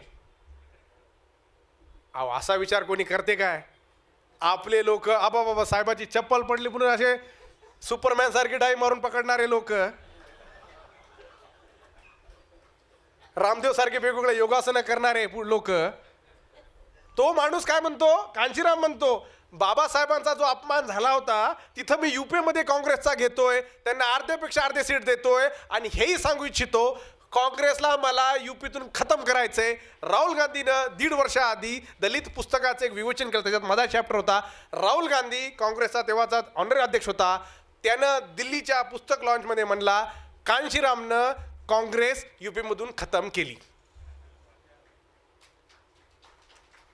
यूपी से कांग्रेस को खत्म करने में सबसे बड़ी भूमिका कांशीराम जी की आहे म्हणला आणि कांशीरामला आम्ही आदर्श बनतो म्हणला. हे आजही यूट्यूबवर आहे आणि त्या मी तिथं लाईव्ह होतो, म्हणजे यूट्यूबवर बघत होतो, पोर्तुगालमध्ये होतो तेव्हा. म्हणजे ही जी मानसिकता आहे रुलिंग क्लासची, आता बदल जो आहे, बदल तुमच्या बापानं तुम्हाला सांगितला कशा प्रकारात होतं, काही मॉडेल आलेले आहेत.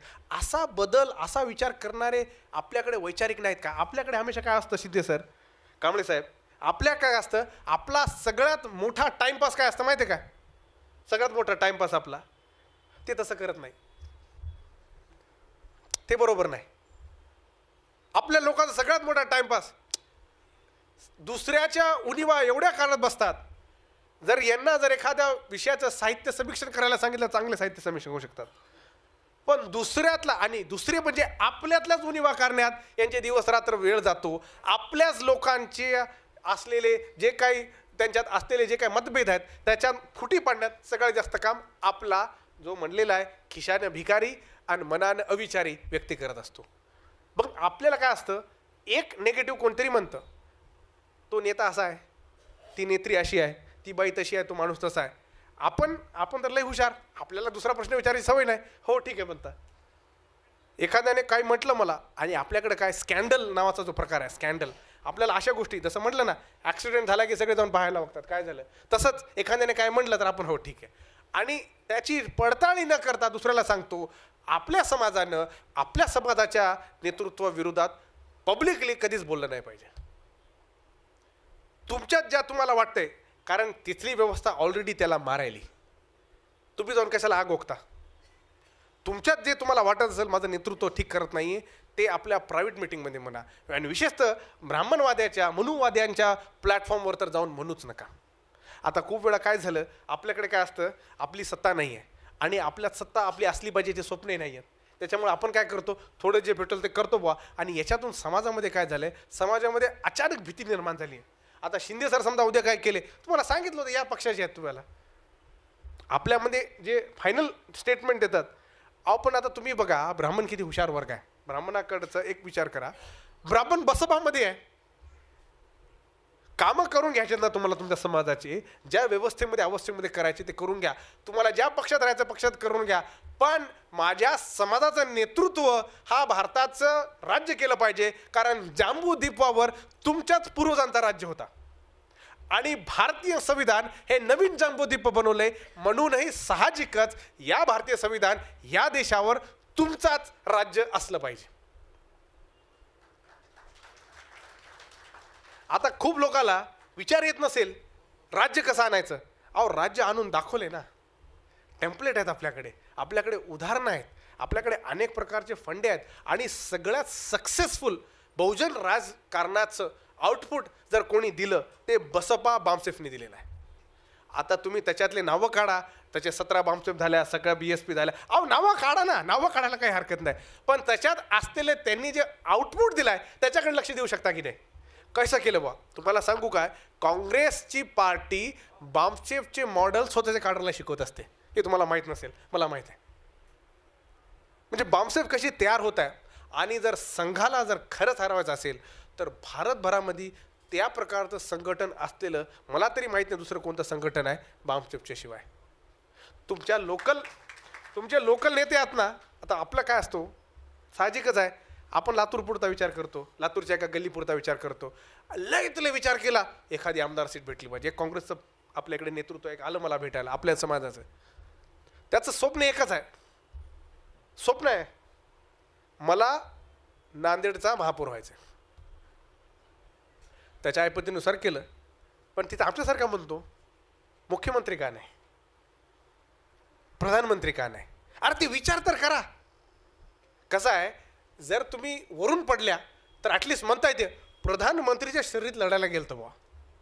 आपण हारतो कुठं, आपल्या अपेक्षाच छोट्या ठेवून हारतो. म्हणजे जेव्हा हारतो पण त्या हारण्याचं कोणी लक्ष देत नाही, अशा प्रकारे हारा जेणेकरून तिथं 10 लोक म्हणले पाहिजे या शर्यतीतून हारला आहे.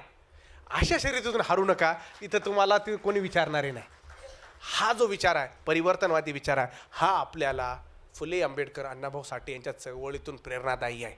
यांचे विचार आपल्याला आत्ताच्या युगामध्ये कसे असले पाहिजे, आणि म्हणून ह्या प्रकारे आधुनिक युगामध्ये जसं अण्णाभाऊ साठे एक दलित मार्क्सिझमची नवी कल्पना आपल्या मताने मांडतात. त्यांनी मार्क्सिझमवर तेवढं सखोलपणे विवेचन केलं नाही आहे, थेओरेटिकली विवेचन केलं नाही आहे, पण माझ्यासाठी तो व्यक्ती दलित आहे आणि तो मार्क्सिस्ट एकेकाळी राहिलेला आहे. तर दलित मार्क्सिस्टची भूमिका परदेशातले असलेले जे मार्क्सिस्ट आहेत त्याच्यासाठी मी कसं करू, कारण मला काय माहीत आहे का, मला प्रत्येक डिव्हिजनमध्ये माझा माणूस पाहिजे.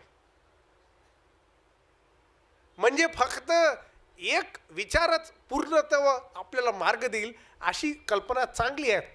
प्रॅक्टिकली त्याचं अंमल आपल्याकडे होत नाही, कारण आपल्याकडं असलेल्या पोट जात्या, एक जात आपल्याकडे जात नाही ना, फक्त वर्णातून जात, जातून पोट जात, पोट जातीतून पोट जात, आणि लग्न करायला गेलं तर कुळ बघतात. याच्या कारणामुळं एक विचार रुजवायचा असेल तर तो आपल्याला अनेक अंगानं पाहावा लागेल आणि मग तो धम्माच्या मार्गाने असेल, तो आंबेडकरांच्या मार्गाने असेल, तो वर्ग लढ्याने असेल, कुठल्याही कारणानं काय असो ना, तुमचा लढा हा तुमच्या गलीपुरता, साठे कॉलनी, आंबेडकर कॉलनी पुरता मर्यादित नसून जागतिक असला पाहिजे. कारण तुमचे महापुरुष, तुमचे पूर्वज त्याच प्रकारे तुमच्या समाजाचा विचार करत होते. अण्णाभाऊ साठे जेव्हा स्वतःचा विचार करत जेव्हा रशियाला जातात तर त्या माणसाचा जो विचार आहे तो जागतिक आहे, साहजिकच आहे. फोटो वगैरे घेतात, आपल्याकडे फोटो पण आहे त्यांच्याकडे आणि आणखीन इंग्रजीमध्ये त्यांचा ट्रान्सलेट केलेलं मी वाचलेलं आहे.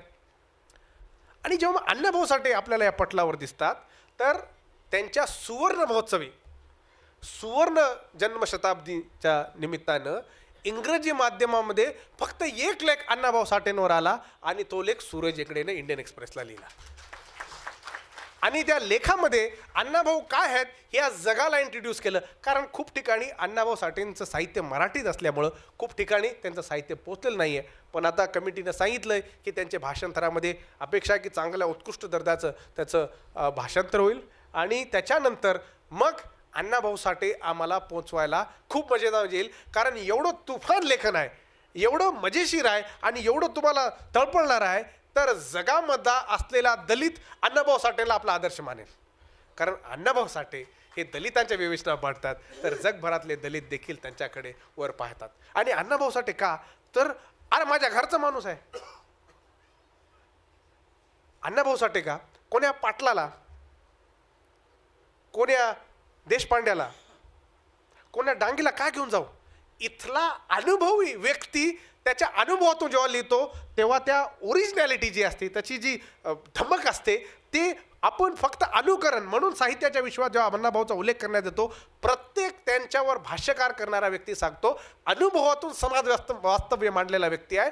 एकेकाळी लोक फक्त निसर्गरम्य वगैरे मांडत होती, ती चांगली कल्पना आहे. पण या अनुभवातून अण्णाभाऊ 58 साली त्यांच्या दलित पहिल्या साहित्य संमेलनात हे भाषण करतात की अनुभव असलेला व्यक्ती त्यांच्या आयुष्यावर ऑथेंटिकली लिहू शकतो. हे अण्णाभाऊ साठेनं अनेक लेखकांना इनडायरेक्टली सवर्णवादी लेखकांना सांगितलेलं आहे की तुम्ही काय करा आणि काय चूक करताय हे अण्णाभाऊ साठेंनी या माध्यमातून आपल्याला सांगितलेलं आहे. आणि म्हणून अण्णाभाऊ साठेंचा विचार आपल्याला जर आधुनिक युगात आणायचा असेल तर त्यांची जी कंटेम्पररी, त्यांचे जे समकालीन जगभरामध्ये आहेत त्यांना देखील अण्णाभाऊ साठेंच्या सोबत बसवावं लागेल आणि विचार करावा लागेल की नेमकं काय चालू होतं बाबा रशियामध्ये त्या काळात, अमेरिकेत काय चालू होतं, साऊथ आफ्रिकेत काय चालू होतं. माणूस साहित्य रूपाने मांडतोय आणि त्या रूपाने आपल्याला कळेल की अण्णाभाऊ साठे आंबेडकरवादी आहेत, मार्क्सवादी आहेत, राष्ट्रवादी आहेत, महाराष्ट्रवादी आहेत. हे सगळे दुसरे प्रश्न राहिले. प्राथमिक प्रश्न, माझा पूर्वज एवढे गंभीर विषय एवढा सुलभतेने हाताळतो व स्वतःचं वर्चस्व त्या अस्तित्वहीन समाजात तयार करतो, त्याचं सगळ्यात मोठं सुख प्रत्येक बहुजन समाजाच्या व्यक्तीला अण्णाभाऊ साठेकडे बघल्यामुळं असलं पाहिजे. तर याच्यामध्ये आपल्याकडे काय तर सांगितलं, जाती पोट जातीमध्ये आपण परेशान आहोत आणि हे एवढ्या लवकर जाणार नाही जोपर्यंत इथं एका धम्माचं, एका व्यवस्थेचं आचरण होणार नाही. आणि शिंदे सरांनी खूप चांगलं मार्गदर्शन पण केलं. आमच्या मातंग समाजाच्या लोकांना सांगले, ढोर समाजाचे आहेत, महार समाज, अनेक समाजाचे लोक आहेत. आज त्यांना आपला इतिहास, तुमचा इतिहास आहे, राहू द्या ना, चांगला आहे, तुमचे पूर्वज काय काय करायचे, जे काय करायचे, पण येणारी पिढी पूर्वजांसारखीच राहिली पाहिजे का हा विचार केला पाहिजे. हलगी वाजवा, दोऱ्या बनवा, हे करा ते करा, पुढच्या पिढीला अपेक्षित आहे का? नाही. आता तो कम्प्युटरवर बसून नवीन कोड बनवला पाहिजे, नवीन चित्रपटांची डायरेक्शन केला पाहिजे, नवीन होणारे जे काही रसायन आहेत, तयार होणारे इंडस्ट्री आहेत, त्यामुळे इनोव्हेशन आहेत, चंद्रावरच्या गोष्टी आहेत, ह्याच्यामध्ये तुमच्या समाजाचा व्यक्ती असला पाहिजे आणि तो व्यक्ती तुमच्यासाठी मार्गदर्शक व उपयोगी ठरणार आहे. याच्यासाठी म्हणून जाता जाता काही विषयामध्ये मला वाटतं थोडक्यात मी काही विषय मांडून टाकतो. सगळ्यात पहिलं मी कृष्णवर्णीय विचार कवी, लेखक म्हणजे त्या काळात समकालीन, काही प्रमाणात समकालीन, त्यांचं नाव लँगस्टन ह्यूज. आता लँगस्टन ह्यूज काय विचारायचे की लँगस्टन ह्यूजबद्दल असंच झालं, डावा आहे का, उजवा आहे का, हे आहे का, ते आहे का, याच्या भानगडीत. आता तुम्हाला सांगतो, डावी आणि उजव्याची कल्पना जी आहे ती फ्रेंच राज्यक्रांतीच्या दरम्यान झालेली आहे 18व्या शतकातली. काय कशी झाली? सोपं आहे. आता तिथला जो कष्टकरी वर्ग होता, खायला नव्हतं, काय नव्हतं, राजाच्या घरावर हमला करायला गेलं बॅस्टिलमध्ये. सरांनी क्रांतीचा जो संदर्भ देताना सांगितलं तर तिथं राजा बसला होता आता तिथं डावे आणि उजवे विचार कुठून आले? तर जे परंपरा सोबत होते की बाबा राजाला अधिकार हवा याच्यामध्ये, तर ते उजव्या बाजूने बसले होते. नाही नाही, हो राजाचं बरोबर आहे, राजा, कारण त्यांच्यात ती मानसिकता होती. आणि डाव्या बाजूला बसले होते ते म्हणते नाही नाही, राजा काय, राजा माणूस आहे, चूक करू शकतो, आम्हाला नाही, राजा हा निवडणुकीतून निवडला आला पाहिजे, डेमोक्रेटिक असला पाहिजे. उजवेवाले परंपरावादी आणि डावेवाले जे आपल्याकडे म्हणतात ते पुरोगामी. आणि ह्या दोन व्यवस्थेतून डावा विचार तयार होतो. आपल्याकडं डावा म्हणला की फक्त कम्युनिस्ट, हे चुकीचं आहे. तुम्ही देखील डाव्यात, तुम्ही परंपरेला धरता का पुरोगामी विचाराला धरता? इथला बसलेला संबंध वर्ग तुम्ही परंपरानिशी समाज चालला पाहिजे याला विचार करता की पुरोगामी विचार असला पाहिजे याचा विचार करता? हात वरून सांगा. पुरोगामीवाले हात वर करा आणि परंपरावाले हात वर करा. याचा अर्थ तुम्ही उजवे नाही, तुम्ही साहजिकच आहे. डावा विचार हा जागतिक विचार आहे. याला तुम्ही इथल्या ब्राह्मणवाद्यांनी तुमच्याकडून हिरकावून घेतला आणि तुमच्याकडे पर्याय ठेवले नाहीत. डावे तुम्ही आहात आणि डावे असणं म्हणजे पुरोगामी, आधुनिकीकरण, विवेकाचा प्रचार करणे हे जागतिक पटलावरचे निशाण आहेत आणि तुम्ही देखील त्या जागतिक व्यवस्थेचे एक अभिन्न अंग आहात. म्हणून तुम्ही ग्लोबल लेफ्ट, जागतिक डाव्या विचाराचे आहात. इथल्या आंबेडकर नगरमध्ये बसून डाव्या आणि उजवाचा खेळ खेळायला गेलात तर तुम्ही त्या चंगुलात फसता राहा. मग तुम्हाला कम्युनिस्ट बनतील. अरे मग डावा नाही तर दुसरा कोण? मध्यस्थी हो का उजवा हो? काय पर्याय काय देतो? बरं आंबेडकरवादी, आंबेडकरवादी नेमकं काय ते मला विचारू नको. बुद्ध आहे, बुद्धातून काय?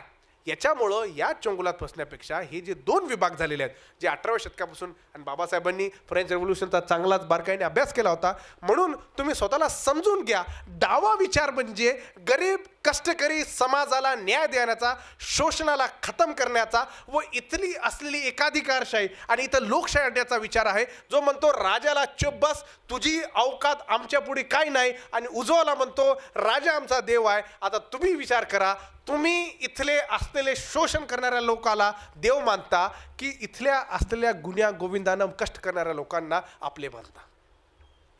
हा विचार डावा आणि उजव्याचा सिंपल आहे हो. पण इथल्या ब्राह्मणांनी, इथल्या वरच्या सवर्णवाद्यांनी काय केलं? डावा डावा डावा डावा म्हणू म्हणू आपल्यातच एक संभ्रम निर्माण केला. जणू काय डावा म्हणजे काय खतरनाक आहे किंवा कोणतं काय. डावा म्हणजे तुम्ही, डावा म्हणजे शोषणाविरुद्ध लढणारी व्यवस्था, त्या विभागाचे तुम्ही उजवे असू शकता का बुवा? तुम्ही राजाच्या लोटांगण घालून त्याच्याकडे त्याने दिलेली भाकरीचे तुकडे स्वीकारणारे लोक असू शकता का?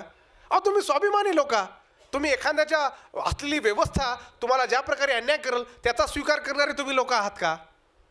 तुम्ही याचा विरोध करणारे आहात. आणि म्हणून तुम्ही याचा विरोध करणारे आहात तर तुम्ही त्या परंपरेचे लोक आहात ज्या परंपरेमध्ये अनेक प्रकारच्या वैचारिक, सामाजिक आणि द्रव्य रूपाने क्रांत्या झालेल्या आहेत. याच्यासाठी मला वाटतं आपल्याला येणाऱ्या काळामध्ये खूप वेळा या समीक्षक रूपाने याचा अभ्यास करावा लागेल. आणि तुम्हाला एक सांगतो, दोन विषय महत्त्वाचे आहेत आणि हे विषय समजून घेत असताना आपल्याला कळाले पाहिजे की अण्णाभाऊ साठेंचं जे काम आहे ते या काळातलं काम आहे जिथं जगभरामध्ये त्या विचाराला प्रामाण्य होती. बाबासाहेब आंबेडकर देखील कम्युनिझमवर आपलं भाष्य लिहिणारे एक पुस्तक लिहिले होते, पण ते पूर्ण करू शकले नाही. इंडिया अँड कम्युनिझम नावाचं त्यांनी ते पुस्तक त्यांनी सुरू केलं होतं. म्हणून आपल्यात असलेल्या ज्या काही वैचारिक मतभेद आहेत ते फक्त विचारापुरते ठेवा, तुमच्या आचरणात आणू नका. कारण विचारातून, मतभेदातून नवीन विचार निर्माण होऊ शकतो. जसं सांगितलं तुम्हाला पूर्व इंट्रोडक्शन प्रस्तावनेत मी सांगितलं, आयडिया जोपर्यंत घसरण होत नाही, नवीन आयडियोलॉजी तयार होऊ शकत नाही. तर ह्या वैचारिक लढ्या सुरू ठेवा, पण त्याला ठरवू नका की तो हाच आहे आणि तो हाच आहे. उद्या मी काय म्हणून गेलो तर तो डावा आहे आणि तो उजवा आहे, या भानगडीत पडू नका. जिथं जिथं तुम्हाला मुक्तीचा मार्ग मिळेल, आणि मुक्तीचा मार्ग तुम्हाला जसं धम्मातून भगवान बुद्धाने तुम्हाला सांगितला, त्या नीतिमत्तेतून सांगितल्या, त्या करुणेतून सांगितला, आणि विशेषतः तुमच्यातला असलेला जो बोधिसत्व निर्माण होणार आहे त्या विचारणेतून जेव्हा आपल्याला बाबासाहेब दिसतात तेव्हा आपल्याला दिसतो तो बोधिसत्व आहे. त्याच्या ज्या कार्यानं तो आपल्यातला झालेला बोधिसत्व आहे. आणि म्हणून आपल्याला अण्णाभाऊ साठे त्या काळात वसाहतवादी विरोधाच्या लढाईत सापडलेले एक मोठे यंत्र त्या काळात उपलब्ध होते. आणि त्या काळात ही भाषा करणं म्हणजे तुम्ही डाव्या बाजूचे आहात. आपल्याला इंग्रजाचं राज्य स्वीकार होतं का? आपल्याला आवडलं होतं का? तर म्हणजे उजवे काय म्हणायचे? राणी इज टॉप, राणी ग्रेट आहे. आपण काय म्हटलं? राणी बिनी काय नाही, आमचं संविधान श्रेष्ठ आहे. मग आता तुम्हीच बघा आपण कुठल्या बाजूला आहोत. साहजिकच आहे. मग डावी भूमिका घेणारे सगळेच लोक आहेत. इथं आपल्याकडे दूषित झालेली डावे आहेत, कारण इथं देखील जातीयवाद्यांनी आपल्याला आपल्याच ज्या विचारांच्या प्रणालीपासून कुठं ना कुठं इथं विष्ठा घातली, इथं घाण घातलं आणि त्याच्यामुळं आपण समजू शकलो नाही. म्हणून आपण हा जो विचार आहे, हा जो स्वतंत्रतेचा विचार आहे, हा जो नवीन समाज निर्माण करण्याचा विचार आहे, हा जो social transformation, economic transformation, social reconstruction, economic restriction, समाज नवीन पुनर्बांधणी कशी केली पाहिजे, हा विचार तुम्हाला आमच्या महापुरुषांच्या योगाने दिसू शकतो. म्हणून फुले असो, शाहू महाराज असो, बाबासाहेब आंबेडकर असो, आधुनिक काळातले या लोकांनी ज्या हत्याराचा उपयोग केला त्याच हत्याराचा उपयोग अण्णाभाऊ साठेंनी देखील केला. शब्दांचा, शब्द आणि विचार हे त्यांनी पेनच्या मार्फत दिले. तसंच आत्ताच्या पिढीला त्या उपक्रम असलेल्या त्या माध्यमाचा उपयोग केला पाहिजे. आज पेनपासून सोशल मीडियावर जात आहे, कम्प्युटरवर जात आहे, त्याचा देखील आधुनिक रूपाने तुम्ही जबाबदारीने उपयोग करा. उद्या जर कोणी काय म्हटलं त्याचे अर्धवट भाषण ऐकून स्वतःचा निर्णय ठेवू नका. व्यक्तीला समजा, व्यक्तीच्या विचारांना समजा, त्याचं खोलवर जा आणि खोलवर गेल्यावर तुम्हाला लक्षात येईल की नेमकं काय. आणि नेतृत्व जे आपल्या समाजाचं अनेक पक्षात आहे त्यांना आपल्या पद्धतीनं त्यांचं मनोबल वाढवा, त्यांचं खच्चीकरण करू नका, कारण त्यांना देखील जीवन आहे, त्यांना देखील करिअर आहे. आणि कोणताही व्यक्ती राजकारणामध्ये असेल त्याने अपेक्षाच केली पाहिजे की मला मोठं व्हायचं आहे. आपल्या इकडे राजकारणी जेव्हा विचार करतात तर विचार आपल्याला बराच होतो, एवढा मोठा विचार करायला. आपण म्हणलं पाहिजे किती छान आहे, मोठा विचार करत आहे. तेच आपल्या समाजामध्ये छोट्या छोट्या पदावरून मोठे वर जाणाऱ्या लोकांनी देखील याचाच उपयोग अनेक पद्धतीने केला पाहिजे. आणि याच्यासाठी मी तुम्हाला एवढं सांगतो की जर तुम्हाला तुमच्या वेगवेगळ्या विचारांच्या गोष्टीमध्ये जर काम करायचं असेल तर तुम्हाला अण्णाभाऊला फक्त साहित्यापुरतं मर्यादित ठेवून त्यांच्यावर गुन्हा करायचा नाही. अण्णाभाऊंचे प्रेमी हे बहुतांश साहित्यिक आहेत, साहजिक आहे, साहित्य वाचणारे. अहो पण अण्णाभाऊंचे प्रेमी अनेक फील्डमध्ये असले पाहिजे. साहित्य निर्मितीपुरतं मराठी, हिंदी, इंग्रजी विभाग, साहित्य विभागापुरतं मर्यादित राहू नका. अनेक फील्डमध्ये जा. अँथ्रोपॉलॉजीमधून अभ्यास करण्याचा प्रयत्न करा, जागतिक लढ्यातून अभ्यास करण्याचा प्रयत्न करा, अनेक विचार विश्वातून प्रयत्न करा. अण्णाभाऊ साठेंना साहित्याच्या वर्तुळात जर आपण ठेवलं, चांगली गोष्ट आहे. साहित्याच्या चर्चा शिंदे सरांना माहीत आहेत कशा असतात, न संपणाऱ्या असतात आणि चांगली गोष्ट आहे. साहित्यातूनच नवीन निर्माण होतं, कोणी स्वीकारतं कोणी न स्वीकारतं, साहित्य संमेलनं भरतात. पण अण्णाभाऊ साठेंना फक्त साहित्य स्थिती सुमने किंवा साहित्य टीका याच्यापुरतं मर्यादित करू नका. अण्णाभाऊ साठेंचा जो विचार आहे, ज्याला मी सांगितलं, स्टॅनफर्डची सायकोलॉजी सांगत होती की विचार हा ॲक्शनने तयार होतो. ॲक्शन जर राहील तर त्याच्यातून नवीन विचार निर्माण होईल. अण्णाभाऊ साठे हे ॲक्शनचं यंत्र आहे, आपल्याला चांगलं मार्ग करणारे यंत्र आहे. अण्णाभाऊ साठेंना त्यांच्या साहित्य युगातून आधुनिक आणि आजच्या युगात आपल्याला कशा प्रकारे मांडता येईल याचा संबंध युवकांनी विचार केला पाहिजे. तुमचे आदर्श तुमचे पूर्वज असले पाहिजे, ज्यांनी एवढे हाल अपेक्षा घेऊन तुम्हाला तुमच्या दोन पायावर स्थिरावलं आणि तुम्हाला पुढे जाण्यासाठी तुम्हाला वेळोवेळी मार्गदर्शन व तुम्हाला मदत केली. याच्यासाठी आजचा जो युवक आहे, या युवकाने एक ठरवलं पाहिजे की जे काम आमच्या पूर्वजांनी झालं नाही ते मला या जन्मी करायचं. आणि एवढे मोठे व्हा की तुमच्या सावलीखाली तुमच्यासारखेच अनेक लोक मोठे होतील. आणि त्या समाजातून जेव्हा आपल्या समाजामध्ये एक नवीन संचार होईल, एक नवीन विचारांची क्रांती होईल. तुमच्या घरादारात असं सांगितलं 1000-2000 कोटीचे तुम्ही याच जन्मी मालक व्हा, मोठमोठे उद्योगधंदे बनवा, मोठमोठ्या पदांवर जा. आपल्यात मोठा विचार करणं हा गुन्हा व टीका व हास्यास्पद गोष्ट झालेली आहे. याला तुम्ही बदला. आता त्याला तुम्हाला कुठे ना कुठे लोक फुगीर म्हणतील, लोक म्हणतील हा समाजात राहत नाही, काही म्हणू द्या. तुमचा विचार हेच ठेवा, जर मी मोठा झालो तर मला बघणारा माझ्याकडे समाज जो आहे तो ऑटोमॅटिक त्याचं अनुकरण करायला लागेल. आपल्याकडे नागराज मोठा झाला, नागराजला बघून किती लोकांनी म्हटले की माझ्या त्या डायरेक्शनची इच्छा आहे, मी तयार होतो. आपल्यात अनेक लेखक साहित्यिक निर्माण झाले. अण्णाभाऊंचंच बघा, साहित्यिक झाले तर त्यांचा आदर्श घेऊन शिंदे सरे म्हटले की बाबा मी साहित्यिक होतो. आणि असे अनेक लोक आहेत. तसे तुम्ही नवीन आदर्श बना. आधुनिक काळात चॅट GPT नावाच्या कल्पना, नवीन तंत्रज्ञान आपल्याकडे आलेलं आहे, जिथं सगळं जगाचं उत्तर त्याच्यात देत आहेत. त्याच्यामुळं त्याच्यात देखील आपलं नवीन साम्राज्य, आपलं नवीन अस्तित्व कसं होईल. आणि ह्या विचारातून मी माझ्या पूर्वजांना कशी उत्कृष्टपणे श्रद्धांजली देऊन माझ्या येणाऱ्या पिढ्यांना मी कसा आदर्श राहील याचा तुम्ही वेळोवेळी विचार करा. एवढे बोलून मी तुम्हाला शुभेच्छा देतो. अण्णाभाऊ साठे असो, फुले, आंबेडकर, शाहू, छत्रपती शिवाजी महाराज, जिजाऊ महाराज आणि अनेक आमचे बहुजन समाजाचे नेतृत्व करणारे आमचे महापुरुष महानायिका असतील, या सर्वांचे विचार तुम्हाला सन्मान देणं आहे. तुम्हाला आदर देणं आहे आणि तुमच्यातला असलेल्या माणूसपणाला जागृत करणं आहे. तो जागृत ठेवून तुम्ही स्वतःचं, समाजाचं आणि एकूणच या देशाचं कसं भलं करता, देशातून जगाचं भलं कसं होईल याचा विचार करता, तिथंच तुम्हाला तुमच्यातला आत्मीयता दिसेल. जय भीम, धन्यवाद.